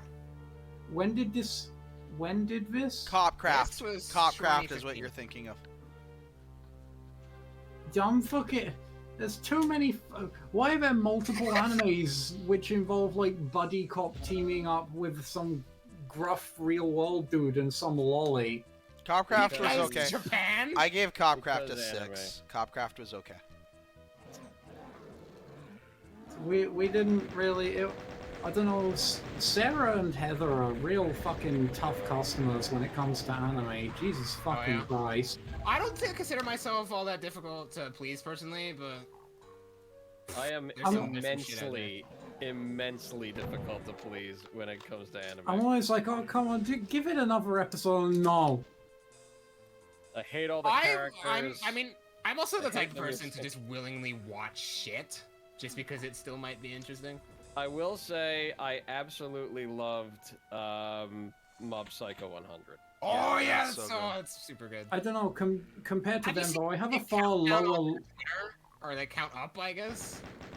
I gotta say, like, I like the whole, like, you know, self-improvement type of whole shtick that it's got, and the Yeah, definitely. and like the just because you're born with the whatever abilities, and like, you know what, it's kind of like I saw like kind of like reflections of like, you know, the tech industry of like privileged nerds and how much I hate them and how much I really hated the whatever, you know, Shigeo is like kind of like up against with other psychics and whatever, but then like some are redeemable, some are like absolutely not, and I was just, and the fact that they're at the anime club in their school is a bunch of losers, and they treat them like losers, which is like no other bit of Plenty of shows media do I've that. ever seen.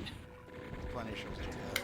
Oh yeah, AD, are do you that now? watching any like anime from the current season that don't fucking suck and aren't sequels? Oh, where you said aren't sequels. Yeah, because everything this season fucking sucks. Or is a sequel. There's like a 1 and it's a maybe. But it also started up like a month after the season started, which is a little weird. Is that the reverse isekai? Yeah, that's actually pretty fun. Okay, yeah, we've watched an episode. This season sucks. Your mom Lots of anime, sucks. most of it shit. There's That's too many that's fucking every isekais, there's like 9 of them. That's every season. No, last season, like, we were able to easily pick at least 4 shows that were good. This time we've had a hard time picking, like, 2. You guys like weird I'm kind of shit, fine with that's that why. with seasons like that because it gives me time to go back and like check out see shows I missed from previous ones. Like I'm only now watching Zombieland Saga season 2. No, Zombieland Saga Season 2 was good. I think I'm this on counts my as anime, but I saw season 1 of Beastars, That's Oh it. yeah. That is 100% anime.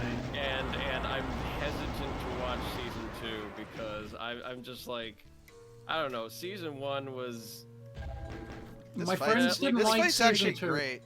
it. Like the thing is, like I remember enjoying season 1, but when I think back on season 1, it's just it seems more ridiculous in retrospect. Like I have no fucking clue what a Beastar is or why it's important. I don't know why they paced everything such that the asshole in the story is redeemed like 2 episodes before the end, but has been like an asshole ever since. I don't understand what, like I'm not even sure what the subtext is in the entire thing, like why it needs to exist. Bottom 5 anime. Have I done a top 5 anime? Also, No, big but plot you're hole. not gonna guess that. Also, big Neon plot Genesis hole. Evangelion. Not in my top 5. Wow. My I'll- top I'll- 5 is Cowboy Bebop, Welcome to the NHK, I've heard that Madoka, one's good. I was gonna list. a Silent Voice, and Legend Oh, of yeah. the Galactic Heroes. I was going to list 3 of those. That's in order. Number 1, I've only ever given a perfect 10 to a Silent Voice and Legend of the Galactic Heroes. Also, one thing that really bugged me about Beastars was how are we even sure that Legoshi has like any kind of feelings for Haru, or is he just smelling all the dicks that she's had in her? Because like, Oh, it's all herbivore dicks, right? And he's like kind of like a carnivore, and he's just like, I'm smelling delicious. Oh, I gotta get some of that herbivore dick. I'm smelling delicious things. Gotta you get saying some of that- those sausages. I liked season 2. Sarah Season 2 and was Heather good. did not. This I is think it was as good as season 1, but it was good. this is like dangerously close to like one of those like it's not MRA, it's like King of Kings or whatever, like the pickup artist is what I'm thinking of. Like talking about like a woman is tainted by dick. No, I mean like I'm going through like a clerk scenario where it's like, did you know? It's like I'm smelling row? 36. I'm like smelling 36 dicks. It's so funny. Anyway, Jack poked like- his head in a row. 37. Jack is the best character, and he wasn't there enough compared to the manga. Complaints. Season 3 is probably going to suck. I'm judging the anime based on the anime. I don't care if any manga were better or whether things were like fleshed out. It's had some Star Wars extended universe shit. I'm just. Wait, I'm, that is the I'm original! judging the medium. I'm judging the medium by its That's not how the presentation in the extended medium. universe No, that's not- works. yeah, that's The actually- extended that's universe actually- is shit bolted on after the fact. Oh my The god, manga this is fight the source is material. actually No. fucking brutal. This fight is like the great example of like limited monster use being way more dangerous than it's Oh, yeah. these fucking chain gunners and the fact that I don't have any armor and then this arch vial here that needs to fucking die. Like, they're on both sides, just like They're on raining both down. sides, raining down on me. I got Oh, this. they're on 3 sides even. That's even better. Yeah, dude, they're all around. They're all around. It's actually a phenomenal fight. I finally beat it. All I'm saying is if you adapt your work to a medium, I will judge it within that medium. That's fine, I'm just It's like... an adaptation. Anyway, Season 3 is either going to be decent or suck, at which point Season 4 will 100% be terrible. It varies on how they It's my pace best at it things. being decent. I mean, find like, out- as soon will they as find out who Melon the comes in, it's going to be shit. Do they at least find out who killed the guy from the first season? Yeah. Alright, okay. Well, at least they're not leaving that open. I don't know, I still may not even watch season 2. Because That's why? fair. Why? Season 2, like, you can end after, is the thing. You just be like, yeah, show's over. Alright, well... There you go. Comics, books versus cinematic universe. There you go. Yeah. But yeah. No. It's whatever you... If you adapt it to anything, you have to judge... I judge it by the adaptation. Yeah, I know, but also, fucking... not enough Jack. You know what? One thing I am looking forward to is Uzumaki, and I know they're That might taking be their cool, time though. with it, but I hope so because even just like from a teaser, it looks fucking amazing. What is this? Weren't they doing that anime There's entirely some- in black and white? Yeah, I'm pretty sure, yes. Uzumaki is the Junji Ito manga. Oh, where yeah, everyone yeah, has yeah. the spirals. yeah, Yeah. Spiral. That's interesting. I'm really glad Alter clipped you talking about herbivore dick, by the way, Matt. I'm glad. It bugged me. No, it makes sense. I get what you were concerned about. Yes. Yeah, it makes sense. No. Hold on. Who would my bottom 5 be? Top 5. Top 5 Unsettled is by herbivore dick. top 5 is like the easiest to list off the top of my head. Bottom 5 anime, just shit that, like, I could probably do Is- top 10. What would my top 10 be? It'd be Ava would be in top 10 because it would be I don't know like Nichijou, Yeah. Psychopaths, specifically the first season. specifically the first season. I got my top 10. 10 Nichijou, 9 Psychopaths, 8 Ava, 7 would be, or no, 6 would be Sound Euphonium, 7 That's or good. 6 would be just the entirety of the Monogatari series, and then I need to watch that. that's so good. And then 5 Bebop, 4 Welcome to the NHK, 3 Madoka, 2 A Silent Voice, and 1 Log. But Oh, yeah. bottom. I think the only thing that's like throwing me off with like starting Monogatari is the fucking whole watch order thing. It's yeah, you could just do whatever you want. That's honestly overrated. I've heard you're supposed to maybe start with, is it Bakemonogatari? Yeah, just watch them in the order they came out. Okay. Like, the whole chronological thing, don't worry about that shit. Just watch them. Picking a bottom 5 is like so difficult because what do you like judge badness by? Because like, you know, in How terms of painful of an experience it was. in terms of like just in terms of what you'd consider objectively bad, Interlude is one of the worst things I've ever watched. No, Interlude. But I loved watching it, Hold and on. it's fucking amazing. 1, 2, 3, 4, 5, 6, 7, 8, 9, 10, 11, 12, 13, 14, 15. In terms of 16, like the most 17, 18, painful 19, fucking 20, thing, 21, fucking 22, a friend and I watched the 23, entirety of SAO. 25, 26, 27, 28, 29, 30, 31, 32, 33. I have 40. I have 40 shows that I've given a 1 to. That's impressive. Oh, I've only so far Jesus. given a single show a 1. Although there are things on here that are like a 1 because they're a 1, like Garzy's Wing, but Garzy's Wing is fun as shit. Gauzy's Win is like fun in bits, though it's just kind of a bit too boring most of the time. Yeah. And most of the fun a stuff 1 for of me needs Garzy's to be Wing. just absolutely irredeemable and not What fun is in the your slightest. 1, AD? Your singular 1? Whatever the fucking... I believe it was the... My singular 1 would be like Psychopath Season 2, but that's just because of how much I like the first season. Oh, right, it's the fucking OVA season of fucking Kiss X's, because my friend and I watched that. Yeah, just don't. I mean, there's... Oh, that's right, there's a second one on my list now. I forgot I did that recently. I don't know. Bottom 5 is hard because there's so many things on this list that are like Magical Girl Raising Project. That gets a 1, but that gets a 1 for the same reason as like Psychopath Season 2 gets a 1 because it's like just such a lazy attempt at trying to make something that was like something way better than it, but taking all the wrong lessons away from it and just making just edgy, unwatchable garbage. Top 5 best anime endures. Top 5 best anime endures. What else would be on there? God, there's so many bad things on here. Fucking is King's Game the one where no, that's a different one.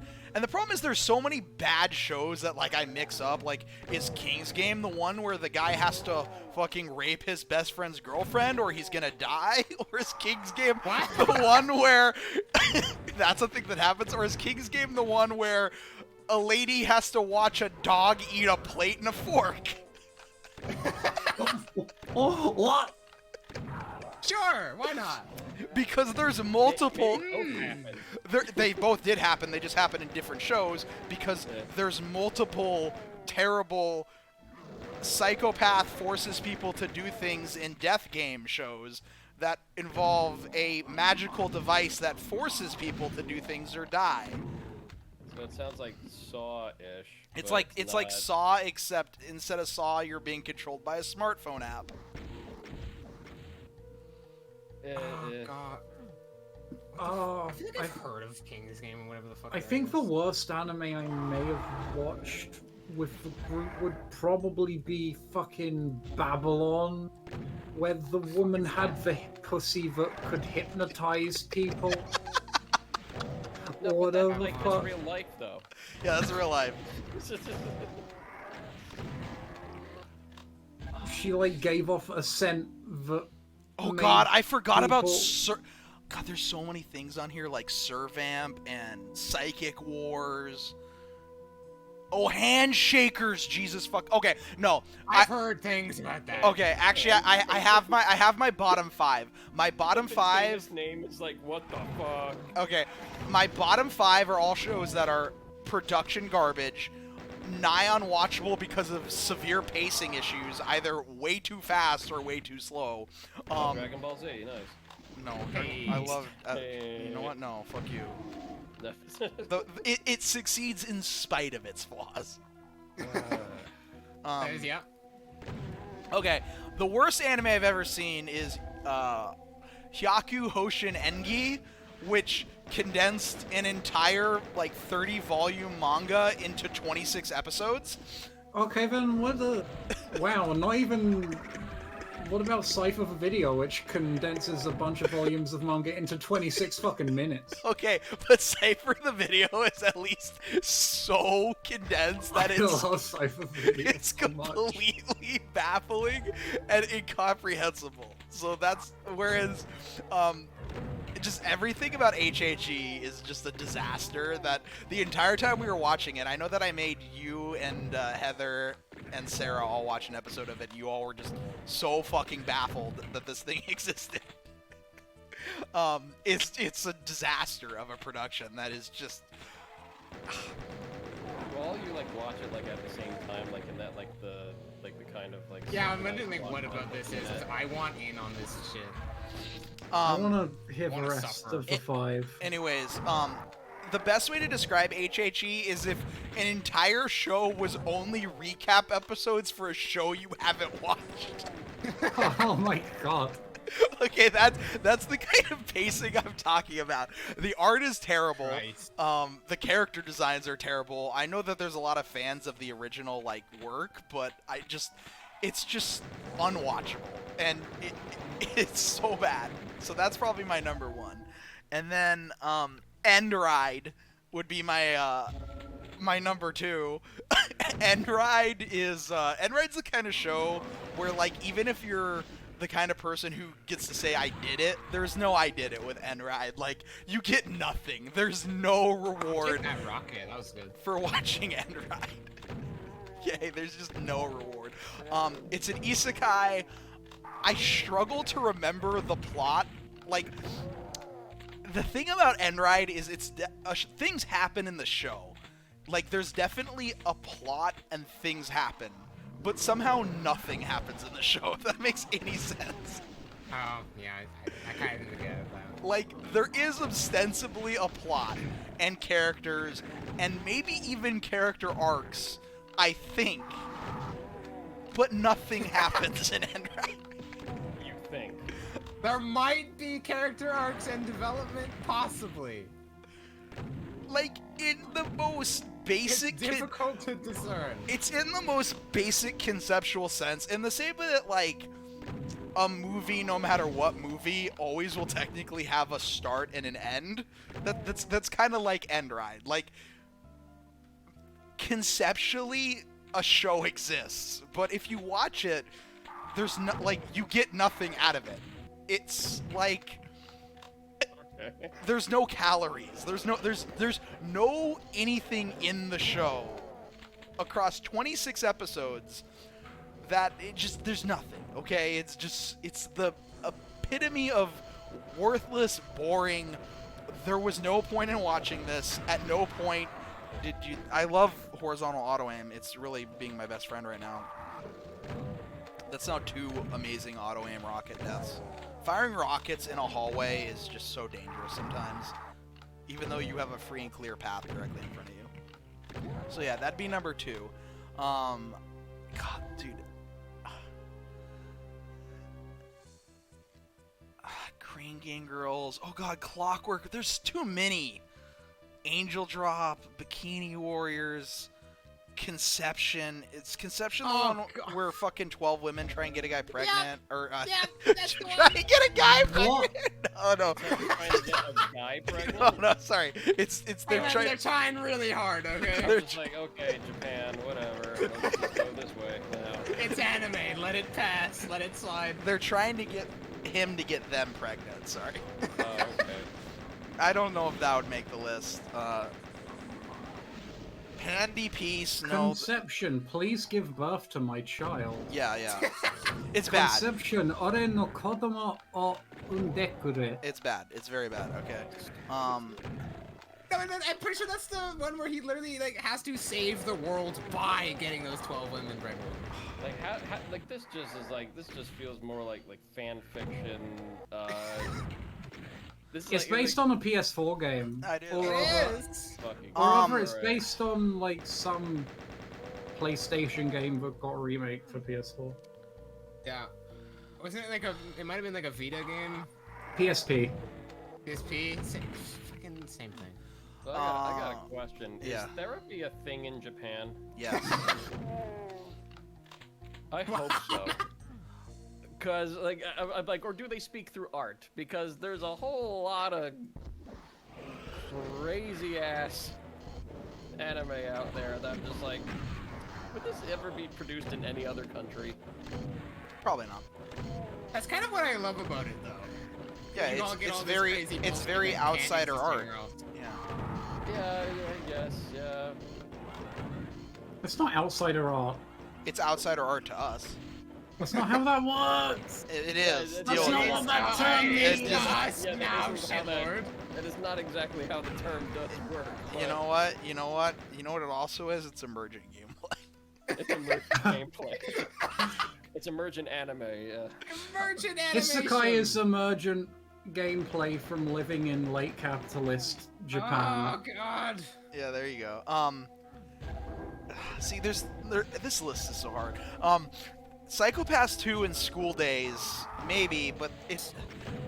I hate them more for just what they are than, like, the actual, like, it being just a disaster production that also is unwatchable, which I feel like the true great ones are both unwatchable and detestable. Deus Irae, maybe? The one about the Nazis becoming schoolgirls in Japan, I think. I don't remember what that... I don't remember what that show was about. I remember there were Nazis in it, and nothing made sense, and it was bad. So, Wolfenstein, the new Colossus... No, I'm just kidding. Oh. Oh, wow. I'm kidding. Handshakers is number 3, because Handshakers was both physically revolting to watch, like, actually, because of the animation. It was, like, actually hard to watch. I'm And curious now, just because it has, like, the most nondescript name. no, to- the to plot it. of the show is a guy has to constantly be holding hands with a girl or she's gonna die. Alright. Yeah, and that's one of those shows where, like, they're using all 3D animation, but they haven't figured out how to really Oh. utilize it. Oh, God. And So they- everything they looks like fight- So Yeah, everything's PlayStation constantly spinning 2. around, like they're just throwing colors around everywhere. It's very much a show. It's a show. Things happen. It's very in it. visually incoherent. I got a yellow key. Where even is the It's a yellow show key? about nothing. No, some of those shows Anime are actually good. Seinfeld would be Oh, man. We have anime. What would Seinfeld. anime George Costanza get up to? Really, what we're missing is no. We have anime. It's Always Sunny. It's called Haganai.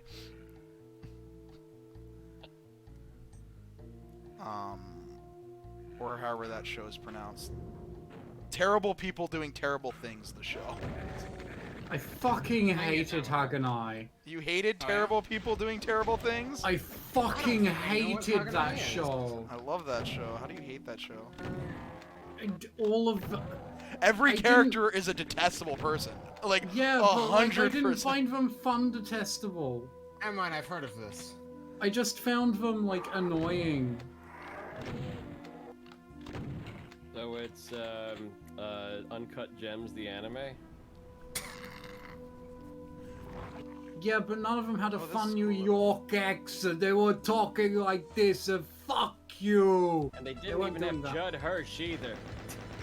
There was an Adam Sandler going, Konnichiwa! That's actually a really cool opening. I think Sugoi desu! we're gonna call it right here. It's fucking Adam Sandler going konnichiwa. Oh my god.